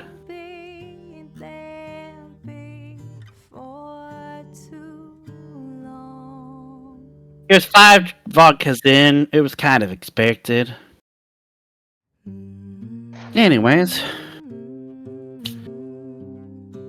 enjoy your drinks and call me if you need anything. She gives the guys a wink and then rolls away.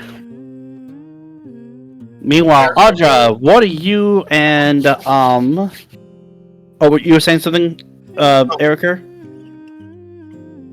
Erica will take a sip at the drink and just.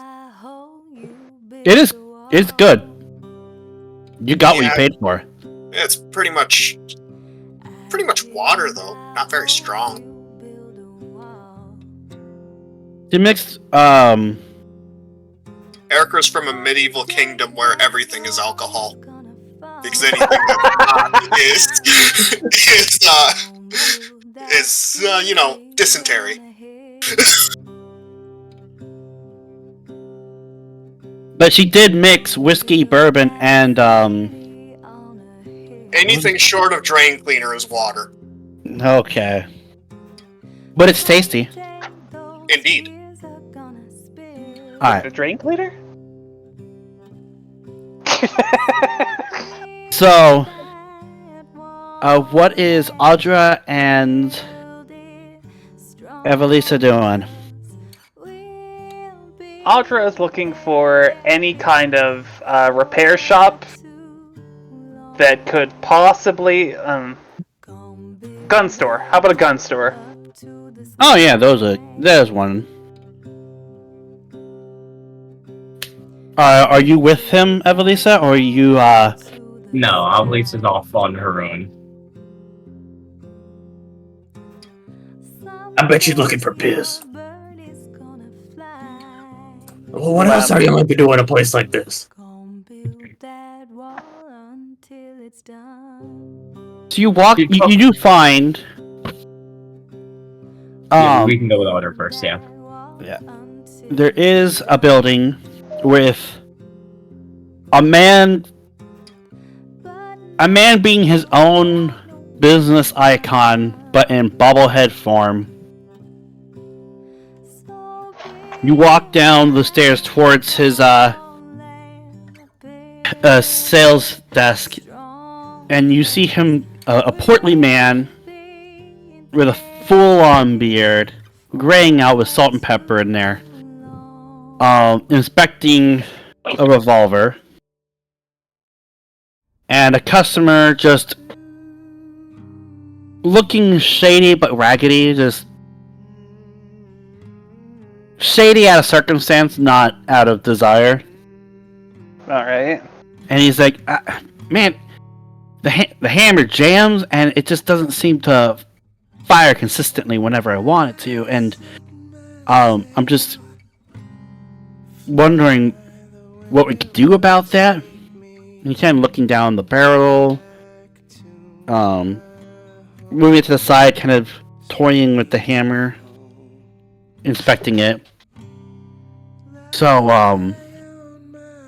can I get like a replacement or like a refund? He was like, You bring a valid point. And he's looking down the barrel, turns it around, aims it at the guy, points down, shoots right between his legs.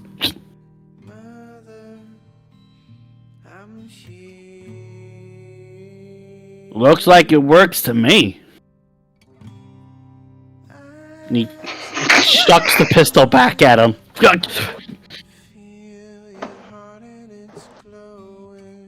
Now get out of here, because hopefully I have a real customer behind you, and you're wasting his valuable time. Hearing the gunshot, Audra like instinctively like puts his hand to the gun blade. Right.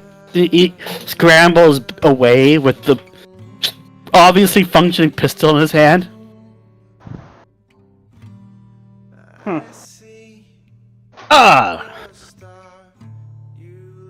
A familiar face on paper, but not in the store. Welcome to my wonderful gun shop. What have I gotten myself into? Alright. Yes, hello. I'm looking to get this repaired. And he pulls the blade out of its like leather holster. Well, if I live and breathe, if that ain't a gun blade. Been a hot minute since I've seen one of them. Gunblade, huh? It's been a while since I heard him refer to it as that. Well, what do you call it? Mana trigger. Now I know what country you're from. Kind of takes a look. It needs to be recalibrated. It doesn't exactly shoot straight. At about 50 yards, it like deviates about 5. Oh yeah. He kind of tilts it around so he doesn't actually shove the blade into his face, but can still look through the barrel of it. Oh, I see it. So what you have, and I'm not gonna soft out people like you. You know your weapon. What you have here, and he kind of pokes into the hole of the barrel. Barrels have this, you know, the thing that makes the bullet spin in the chamber, in the barrel. Yeah, that got stripped. That's interesting. It was shooting just fine before the train crash.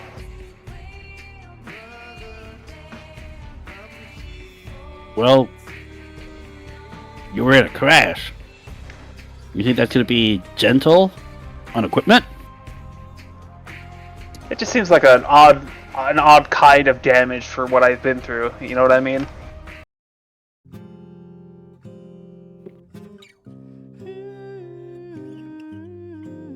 Well, I was half expecting the actual barrel to be bent. Well,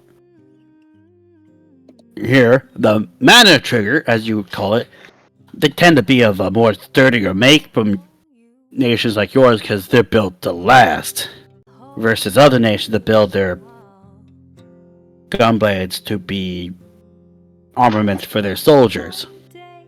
You'd think you'd want those to be built to last. Not if they're a nation like to milk the soldiers for all they're worth. I can understand, but a dead customer gives you no money, so yeah. Well, at that point, what does it matter if the blade or if the gun blade is like, you know, faulty? The supplier would already have the money at that point. Yeah. But then the bullets would be extra money. Anyways, semantics. Just I need it you know, recalibrated. Ensuring it actually shoots straight. Oh yeah. I could replace the whole barrel. For 50 zenit? Audra gets a small leather pouch and empties like 50 into the pouch. There, and like tosses it onto the counter. Paying customer, my favorite kind. I can get that done by the end of the night. Audra nods and goes to walk out. Oh, you probably need something to contact me. He like holds out the phone. There should be a reader here. He presses a button, and like it. He slides it out. There's like an emitter, like beep beep. Yep, it goes from there's like a faint passive red light on it, and it shifts to green before going back to red. Got it. Oh, see you tonight. If I'm not back by the time, I'll be back by probably early morning. Gotcha. He kind of, as if holding a child, picks up the weapon and takes it to the back. Oop. But yeah, that's in the process of being fixed. He walks out, and Avalisa, I assume, has not moved at all from that spot near the entrance. She's moved, but it's just to a different neon light. Like she was able to get herself off it and move on, but then she just got attracted to another one. And would you say that she would be attracted to the giant neon sign of that person's bobblehead mascot? I was gonna say roll d20 on a high roll. It's probably either something beneficial or that bobblehead, or if it's a low roll, something pretty embarrassing. It's a 10. Oh, okay. So yeah, bobblehead. Like you said, high roll, low roll. I'm just like I'm dead in the center. Yep. I'm gonna say that's a bobblehead. So she has found herself outside this gun store, just staring at this ungodly abomination of a sign. And remember, when she gets distracted like this, she crouches down, her arms kind of crane up as well. Or not crouches, her back bends, and she's just kind of looking up. Audra, like, walks to her side, looks at what she's staring at, and, like, taps her on the shoulder, seeing if there's a response. Oh, you notice her arms kind of, like, move down a little bit, but then they move back into position. He steps in front of the sign, or between the sign and Avalisa.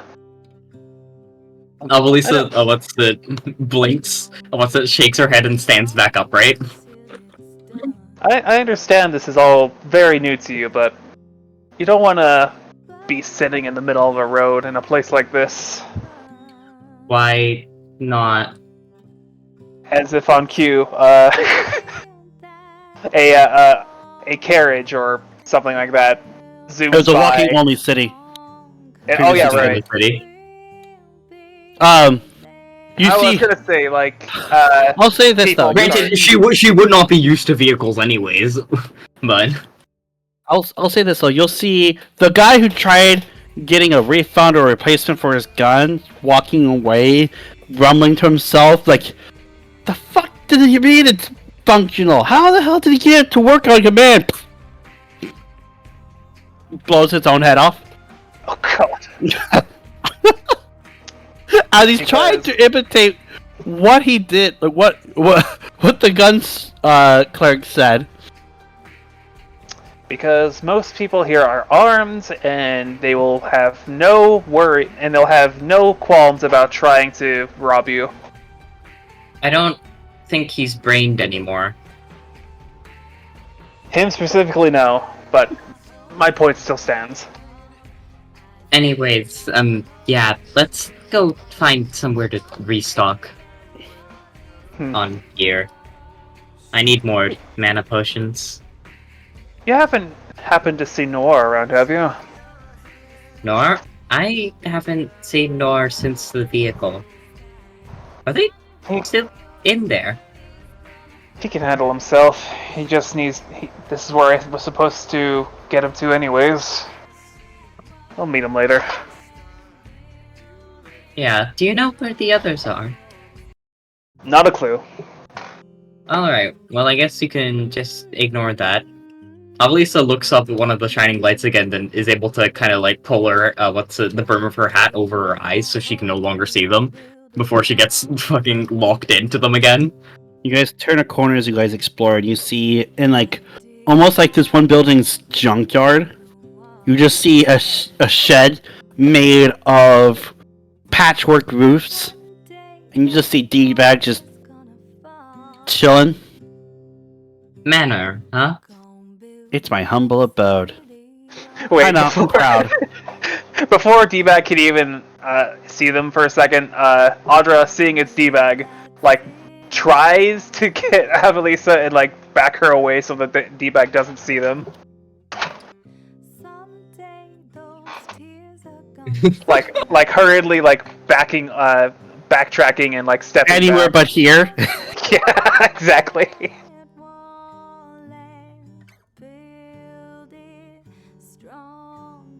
Alright. I mean, it's doable. You're stronger than Avalisa, physically speaking. Avalisa wouldn't exactly oppose you, because you're just like kind of pulling her. I assume you're not like picking her up and throwing her. No, he's just like, he like grabbed her by the shoulder and like pulls her back towards where they were walking from as he sees D-Bag like looking on at his empire of scrap metal. Alright. Roll me a die. Tell me if it's odd or even. Alright. Any die? Any die, just odd or even. Assuming it's a die with an even number of sides. Odd. Odd? Okay. You walk in, and there is... You find yourself entering a garage on the edge of the city. And you see a scrawny man with a head a little bit bigger than it should be, but it's probably just from the scrawniness. Oh, fucking, it's...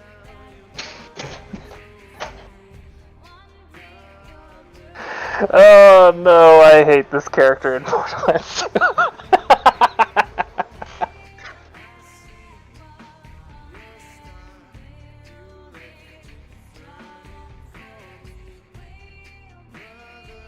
Huh? Who are you? Nobody. And Audra goes to like back out. They always told me no one was out to get me. And now that you're here, you'll never get me alive. You kind of hold a wrench as like a handle for a sword, but there's nothing attached to it.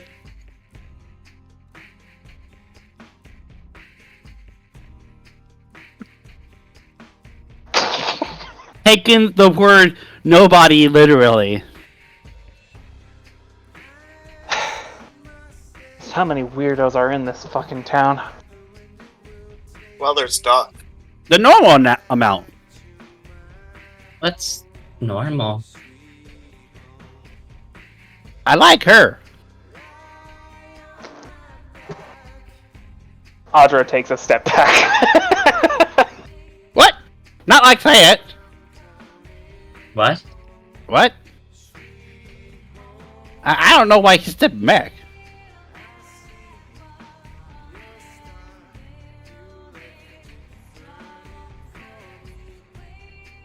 He's going to be, but...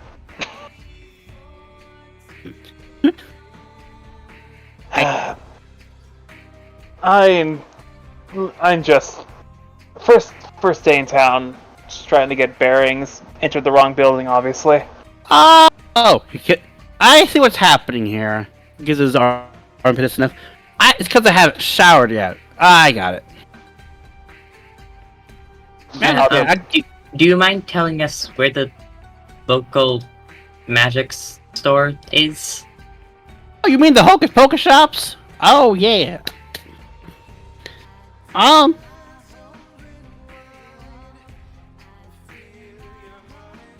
Like a general direction, maybe? Yeah, if you go more towards the west side of the city, a good place would probably be Whirlin. Or was it Maryland? Or was it All right. Bob? Thank you. I'm sure we could. And like, it looks like a light bulb goes off above Audra's head. You know, didn't quite catch your name. Oh, right. It's Billy Bob Billyson. Okay, Billy, we came into town on a very interesting vehicle. If you want to go out to the front, it's parked there. It has the whole 9 yards, man. Like, I'm talking about back-mounted turrets, jet turbines, snow treads. Oh, and you want me to make it all fancy for you? For market standards. I would rather you repair it to the best of your ability. It's been a rough ride. Ooh, the best ability. And if you want me to pay, just put it onto D-Bags tab. You know, the one that lives down the road there. Oh, you want to screw him over? Perhaps I judged you too quickly. Or not quickly enough? What? What? Listen, man, if it ain't about vehicles, I don't know shit what I'm talking about. Right. I thought you were named nobody. Right. The name's Audra. This is, if you want to introduce yourself. Avalisa, hi. Why did you say you were nobody? Everyone tells me nobody's out to get me, and yet you come here and calling yourself nobody, and you're not out to get me. I thought you said no one was out to get you, not nobody. By that reasoning, wouldn't it be two different names? I can hear the gears turning in his brain like rusted sounds. I see you're the brain of the operation. Well, until I fall unconscious, yes. Anyway, I we're get it. gonna It hurts get to going think, now. too. You do whatever you need to do with that vehicle. We're gonna go get magic stuff done. I'm sure you don't understand at all. And, Yeah, that's where the magic happens. Audra tosses like 25 zenith to him. Make sure it's a real good job, and winks and air quotes. Real good job. To the best of my ability.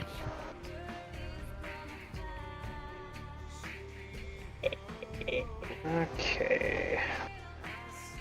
Alright, I just spent 75 zenith in a fucking sitting. And you still haven't even gotten your inventory points back. I'm sure I could find something. Right, the west side of town, that should be back actually where we came from. Hope you don't mind walking, even more. I'm far more used to walking than I am to doing whatever happened in that vehicle. Alright. It'll take about 10 minutes to walk over. But you do reach, Oh wait, on the way there, as we're walking. So, why were you on that train to the frontier anyways? Well, frankly, I was just kind of sent out. I only got to Galacia rather recently before the train got sent out. First, I was back in my hometown of Luinza, and then I got recruited by some Galicians. Then I went to Galacia, and it all happened very quickly. I was barely able to register what was happening in the city. I'm sorry. Could you repeat where you said you were from? I'm not sure I heard you correctly. Luinza? We haven't had Galaxia hasn't had contact with that village in like a century. Huh. Really? I thought they regularly came to check on us. To some degree. Unless you weren't told about that for some reason? This is the first I'm hearing of it. Well, how... You said you were a knight of some kind or something? A mercenary? Were you high-ranking at all for Galatian standards? Yeah, something like that. Well, then I'd be curious if you don't know about that. Huh. We had thought that village like wiped out years ago. The fact that you're still here, though. proves Really? otherwise. It's been going plenty fine. Why would they hide that from us? You're in your right state of mind? Did the vehicle ride knock your head silly or something? Yeah, that's a question for later. It doesn't matter what the Galician government does or needs at this point. I could care less. Well, we're just not never- there right now, so yeah, not really important. You You approach. got hired by a Galician of some sort. More Do you remember her name? recruited. No, I mean, frankly, it all happened pretty quickly. I was a bit distracted because it was my first time riding in a vehicle back to Galacia. Yeah, Or that, not that back checked to, out. I'd never been there before.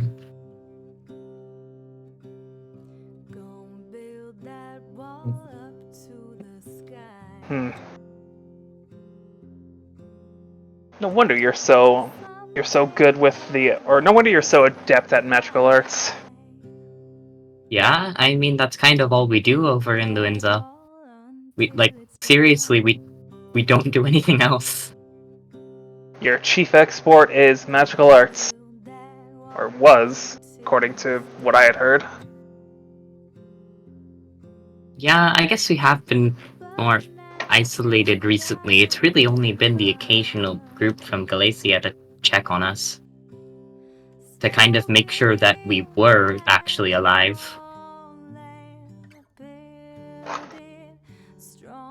You approach a shed that is painted over to make it look newer than it actually is.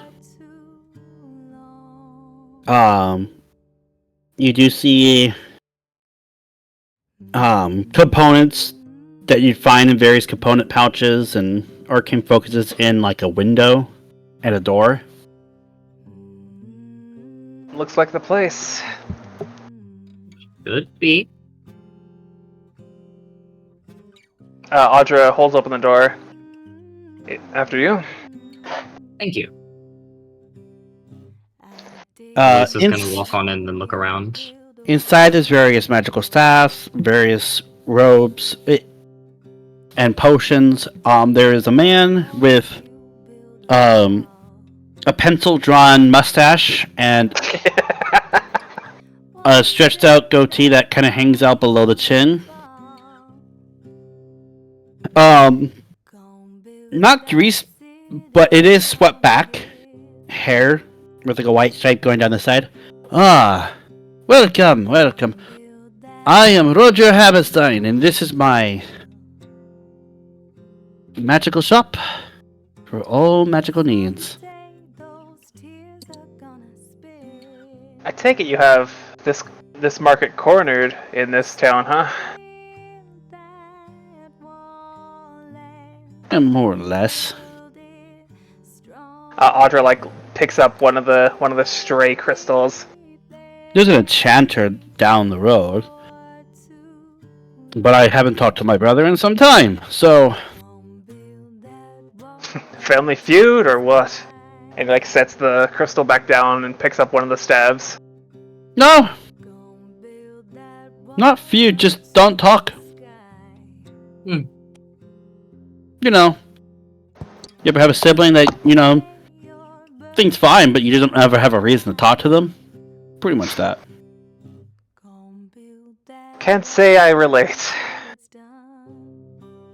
Well, Lisa's gonna walk over, look at a couple of the elixirs, the mana potions, and just kind of pick them up and plop them on the counter. How much for those two? And just to be clear, this is just me refilling 6 inventory points because Yeah. I'm saying this because I'm not using them on anything else, and we all know that. So that's gonna be 60. Audra sets down the staff and like slides a red potion to beside the other two. a staff and two No, potions. he sets down the staff and puts Oh, he sets down the staff where he found it and gets a potion from like a shelf and sets it beside it. ah. Are there other potions, or are they just the red and blue ones? There are others, and then even with the red and blue ones, there are various different hues, as if to denote different flavors.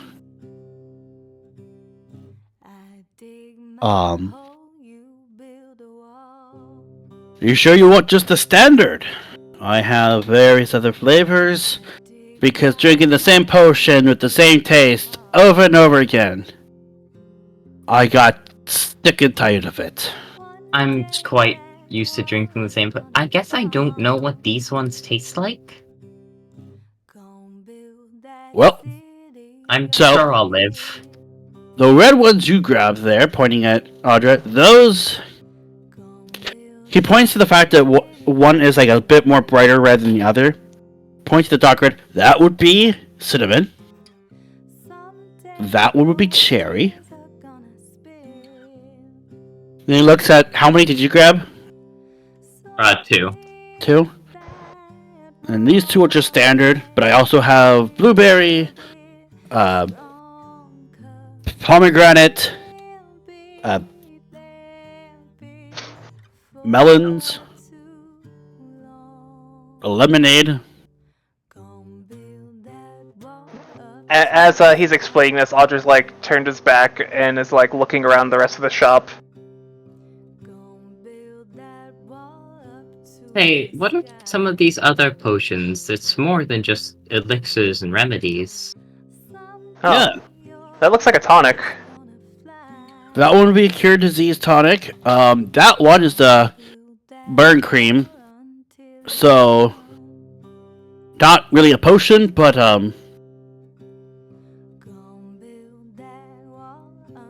important.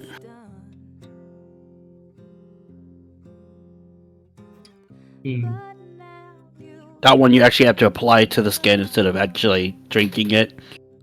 You could drink it, but it's highly volatile. That doesn't sound very pleasant. It still gets the job done, you just get a side effect if you drink it. So, that was a skin application. That one... What was it? No, continue. Oh, that one? That one just makes you immune to fire for an hour. That sounds useful. It's expensive. Would have been useful, at least. Once again, the universe finds a way to mock us. So you have immunity potions? Yep, they're pricey though. How much? I'm gonna see if there's an actual price on them before I give the wrong number. Audra Yeah, I picks have no up a idea if there's a price on these. Audra picks up a red crystal. I guess this must be a flame aspected shard.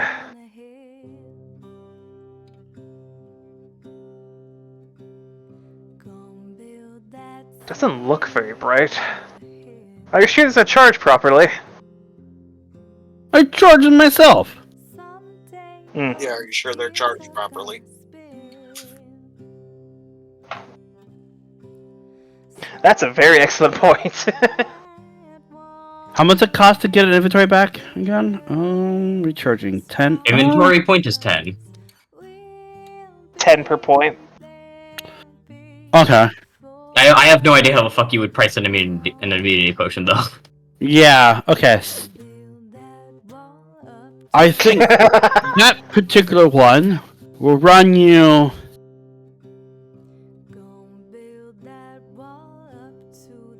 It's 100 for resistance, but 200 for immunity. But they only last an hour. I mean, are there affliction immunities as well? And are they priced differently?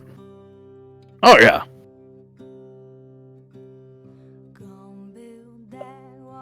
Audra gathers up in his arms a couple crystals, a tonic, just like various doodads from the shop. Okay.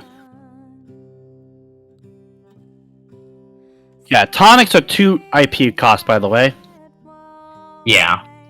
So they're less valuable than... And it is 10 points per... 10 zenith per inventory point. I mean, I assume, Zeke, you're just saying all that for the sake of you're picking up random shit and you're filling up all your inventory points. Like, you're not specifically gathering stuff, yeah. Exactly. Okay. So that's just, yeah, what's it, 60 from you as well. Okay. 60 and... Okay. Now, we've looked plenty at the potions. I'll make sure to keep those in mind. What about artifacts? Oh, artifacts.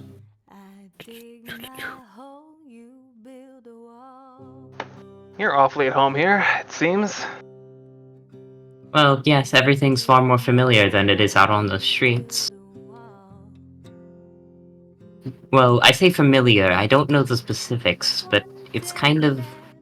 The feeling of the magic, I can kind of just sense it naturally to some extent. Ah, yeah. The familiar charge of mana in the air. It's almost palpable in this place.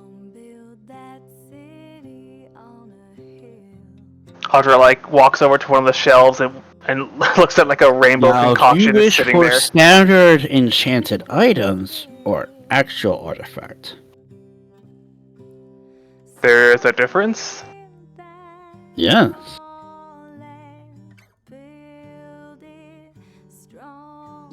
Well, perhaps a brief look at both. I'm not quite interested in purchasing, but if something catches my eye, I might want to keep it in mind. Alright. Something to save up for, you know? That reminds me. Speaking of artifacts, Audra reaches into his pocket and gets the gold card. Ever see anything like this before? Kind of holds it up. Gives it a look over. I have. In fact, those are one of the artifacts. I have a similar one. My selection of actual artifacts. You can back your card.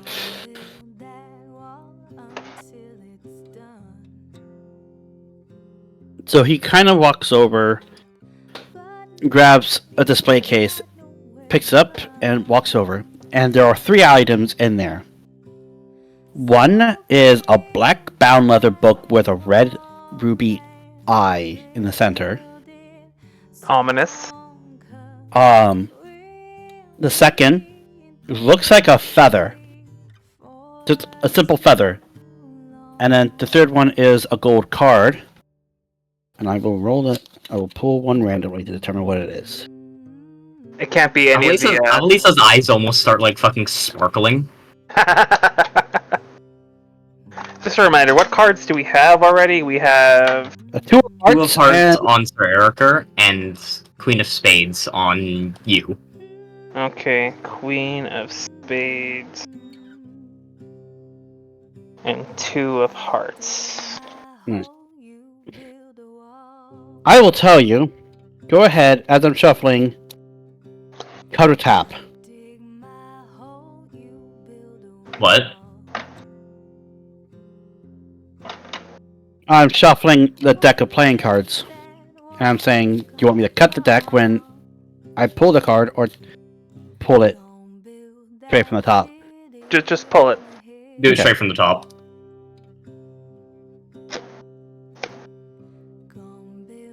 Oh shit!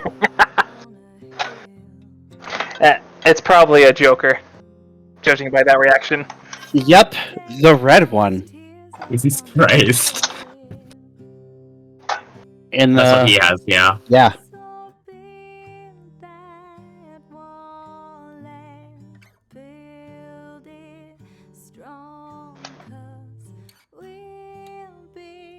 A wild card. Ooh. Yeah. I was going to dismiss it at once when I came across it. I was going to dismiss it as a random decorative that was thrown in that was left abandoned in a exploded home. It used to belong to a wizard, but not when it exploded. But then I sensed that it actually had a sort of transmutative magic to it. So what? It can like change its face or whatever. I have used it once, yes, and its face did change. I was experimenting with it, and well, its face turned to a 6 of hearts, and I immediately felt better. So hearts provide consistently regenerative properties. That's good to know. Spades, in that case, must be some sort of offensive ability.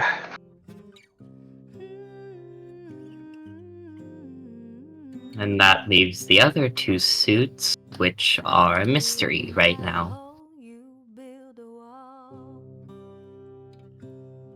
And that's the only card you've had in contact with, so like... Yes. I take it you're not going to be quite selling it for cheap. Or at all.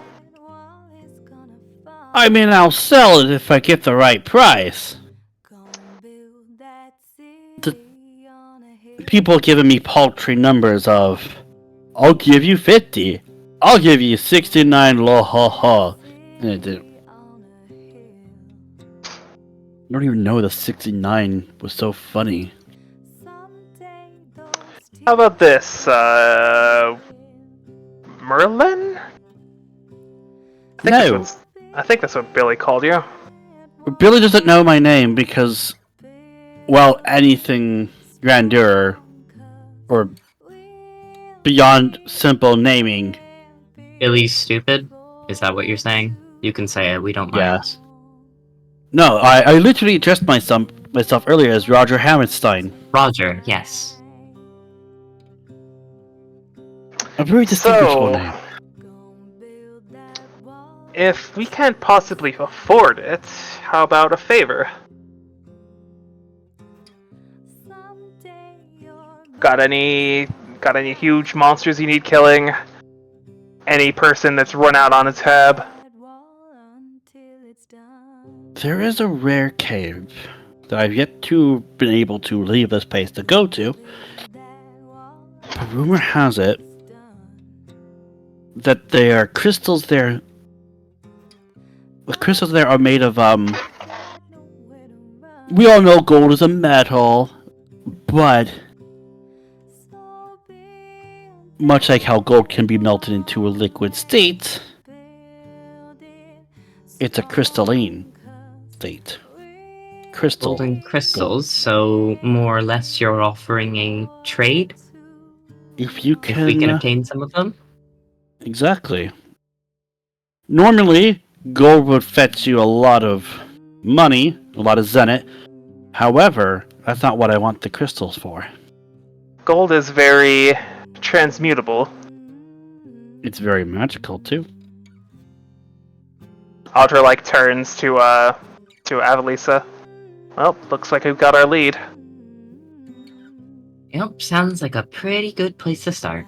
I will warn you, it is fairly dangerous. which is why no one's really been able to bring one back. You're just Become- looking for one?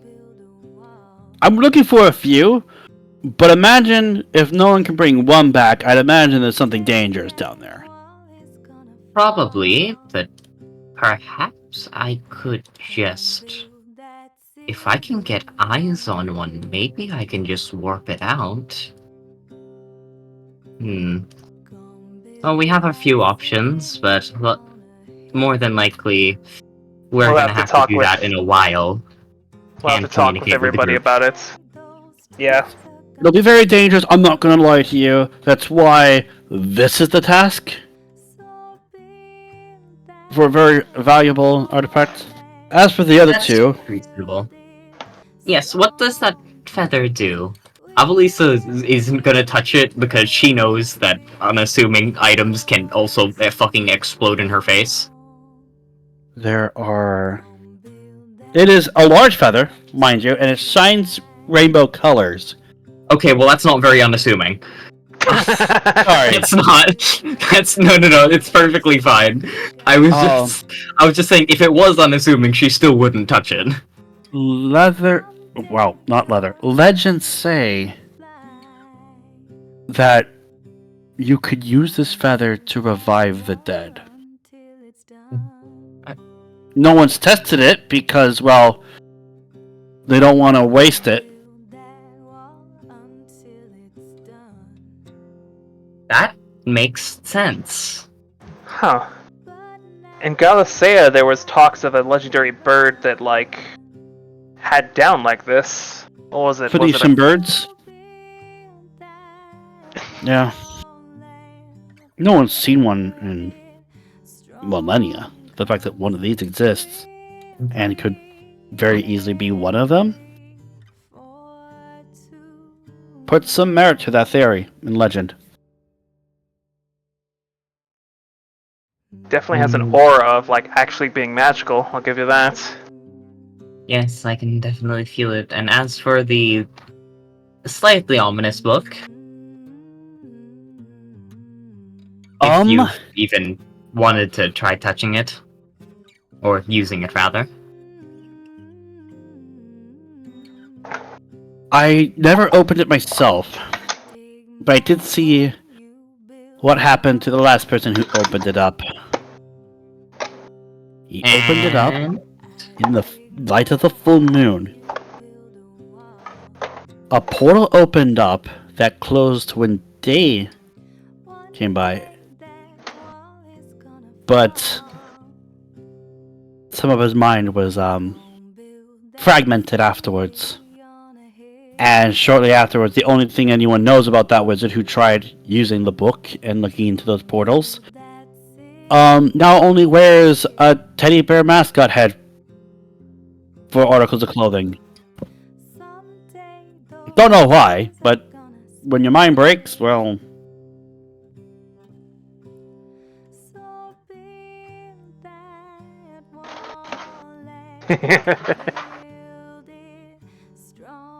I Well. guess that's a reaction of sorts. As he's telling you the story, it is worth noting, it looks like the eye of the book is actually looking at you. Right, So let's if I leave. like move around, it kind of follows. Yeah, slowly, not random, like not rapidly, but just like a slow shift. Right. Yeah, if you weren't paying attention, you wouldn't have noticed. I vote we leave the cursed book in our dear friend's hands. You have a friend you wish that kind of fate for? No, I was referring to you. Oh, right. I have no intention of reading this book, but someone I crazy suppose enough will doesn't buy have to it. keep in mind. But yes, we will see if we can come back with those crystals eventually. No time limit. I think the only person who would be rich enough to afford just buying this card flat out is currently not allowed in Bastion, so... Go figure. Yes. Right, well, thank you for your business. We'll We'll see you around. There's a bit of a performer's wave and bows. Thank you for shopping. As they exit the shop and stand outside for a bit. So, just from first impressions, did you perhaps take Erica and Duck to be drinkers? Duck? Perhaps. Erica, I couldn't really feel about. Why? Well, if there's any place in this town that people gather in, it would either be, a bar of some sort or an inn. First guess would be a bar. Probably. Then should we get looking? Who knows how many bars are in this place? And as you make your way off, you come across Veronica's. And on that note, I'm going to end it for tonight. Yeah. Yeah. No combat happened. Indeed.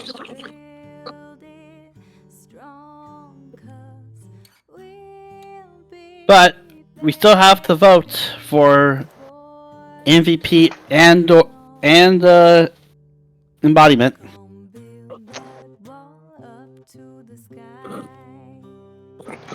Yeah, should we just DM Draco, or should we? Yeah. Okay, I would say so before you DM me, go ahead and give off some points so that you guys can get some arguments out there. I mean, I feel like it's just better as anonymous. Just do it, Okay. right? And we can talk about it after. That's fair. That's true, yeah. I don't remember who got it last time.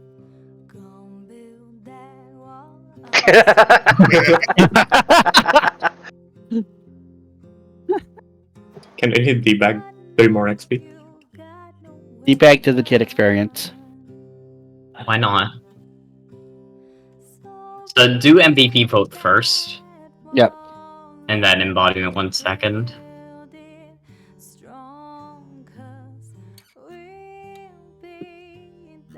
Remember, you can't vote Audra for MVP or Owen for embodiment this week. Yeah. We didn't really do too much. It's hard to pick an MVP.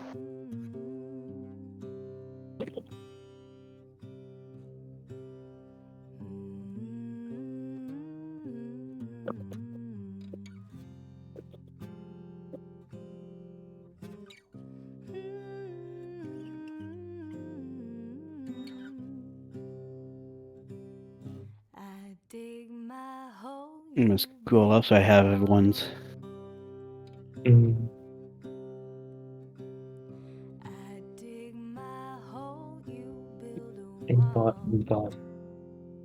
Just shifted my face to turn to the left. I just felt every crack down my neck. Was it pleasant or was it not? It could be better. It wasn't painful, but I would have liked it to be a bit more substantial. Because those put like just straight up relief into your head.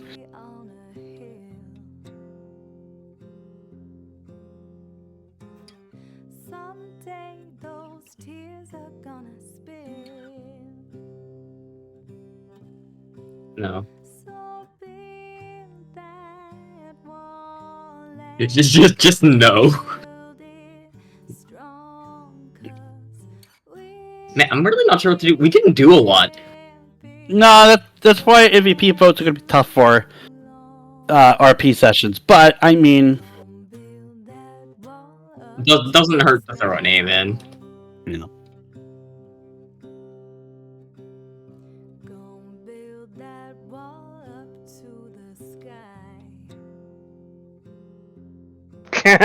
Yeah. Yeah. And to clarify, I did ask Daffy, the weekend he will be unavailable will be the 9th of November. Kill innocent forest creatures. Hell yeah. Was it just the 9th? I thought it was 2 weeks in a row. It's 2 weeks in a row, but I usually hunt opener and then I just go the one day from there. Oh, alright. I'm open, so. Unless you get a real good one. Unless I get nothing. If I get a real good one, I'm done. Yeah, but you also have that one that actually tanked the bullet. That is true. That thing was a monster. You tracked that thing, I tracked that thing for 5 miles. and it was still What? alive. Yeah, it was a gut shot. I tracked it for 5 miles. I have pictures of the blood. Because I was taking pictures of these pools of blood and we were all just wondering how the hell is this thing still standing. Holy fuck, you're fighting a monster. Yeah, Thank God it wasn't a buffalo. if it was a buffalo, it would have just killed us. Pretty much. Also, Zeke, you ready to play some Phasmo when it drops on console? I guess. It looks like your decision was made for you. I mean, you mentioned it last week. Or was it last week? Also mentioned last week that Zeke, you're a bitch with horror, right? Oh, even better. I don't handle horror games where I can't defend myself very well. Well, good for you. I'm also a bitch. Well, the good thing for you is we aren't going in for the horror aspect. We're going in for the puzzle aspect. Unfortunately, Hey. there is still a horror aspect. Think of it this way. It's better to stream it because you'll have funner reactions. So let me put it this way. I can handle like Dead Space and Resident Evil. Can't Because handle you can Outlast. fight. I cannot can- handle Outlast at all. No. So there are some defenses you can take. You could try. You can hide. Some hiding spots are worse than others, but you can hide. And then Smudge 6 will repel the ghost temporarily. Huh. Alright. You're limited on the amount of numbers you can, amount of Smudge 6 you can bring in. And then Crucifixes will burn a charge just to prevent the hunt entirely.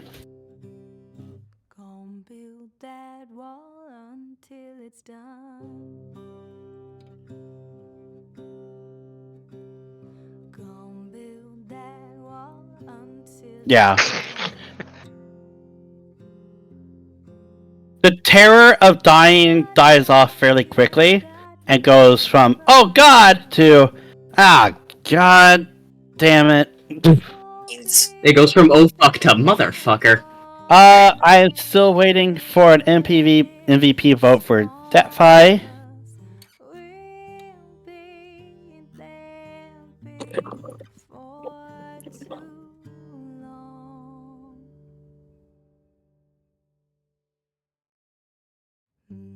Yes. Okay. It took me half a second to process the name you sent me. I'm like, that's not a character we have. Wait a minute. Oh, I probably spelled it different. The EY would be an A.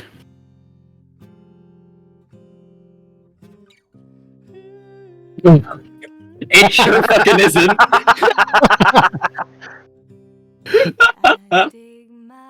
Wait, who? Also, I'm gonna be real. You can't vote for him for that. Oh, I see. We needed an MVP vote. We'll go like that then. Okay. So for MVP, we have 1 Owen, 1 Ericer, 2 Owen, 3 Owen. Alright then, that's for Owen. You also blew up a fucking cliffside of potential threats or friends, but it was funny, so. Alright, so Owen won MVP this time. That's now three for- in a row. That's 3 things in a row for Owen. That's pretty. Damn. Now for embodiment. It's okay, the techie needs the XP or else they fall behind. This is what we call racism. 1 for Duck, Of course. 2 for Duck, Yeah. 1 for Avalisa, 1 for Erica, and 2 for Erica. So there's a tie between Erica and Duck. So Erica and Duck both get the XP. Was that how it works? Yep, both of them get it. Okay. So that's 3 for the session and then 2 for the MVP. Embodiment, yeah. Have you leveled up again? What's it, Ale? Yeah, that's a level up for me. Wait, Datfi, did you were still level 6 then, right? Yeah, Did you get your 3 XP from last session? Oh, I forgot to mention that. Yeah, you would have gotten 3 from it last session.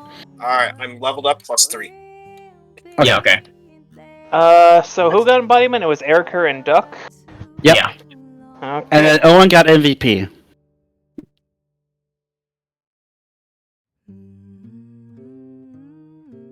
Jesus Christ. I am guaranteed to level up next session regardless. I am not. Actually, I won't even get one with an embodiment, fuck. Or with an embodiment MVP. Not that I mind.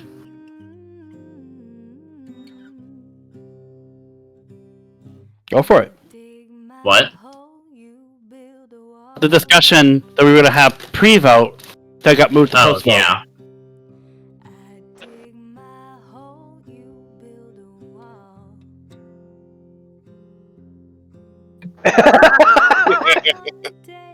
Yeah.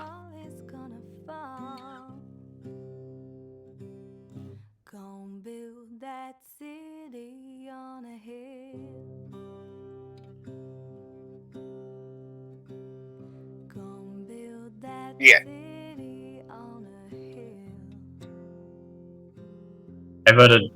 I voted Owen for MVP because I already said it, you know, fuck that cliffside. Fuck that direction in particular. Yeah, and then I voted Duck for embodiment because there's something you can't eating the floor is not regular. There's one thing there's one thing eating the floor and there's one thing where that's the correct option. And it was the correct option. Well, the right thing to do was probably just to put on a seatbelt like everybody else. Shut the fuck up.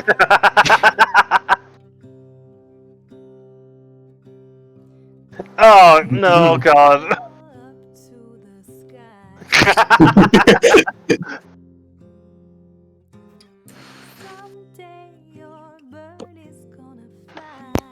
Any other explanations for votes? Or is that just kind of like consistent throughout everyone? Yeah.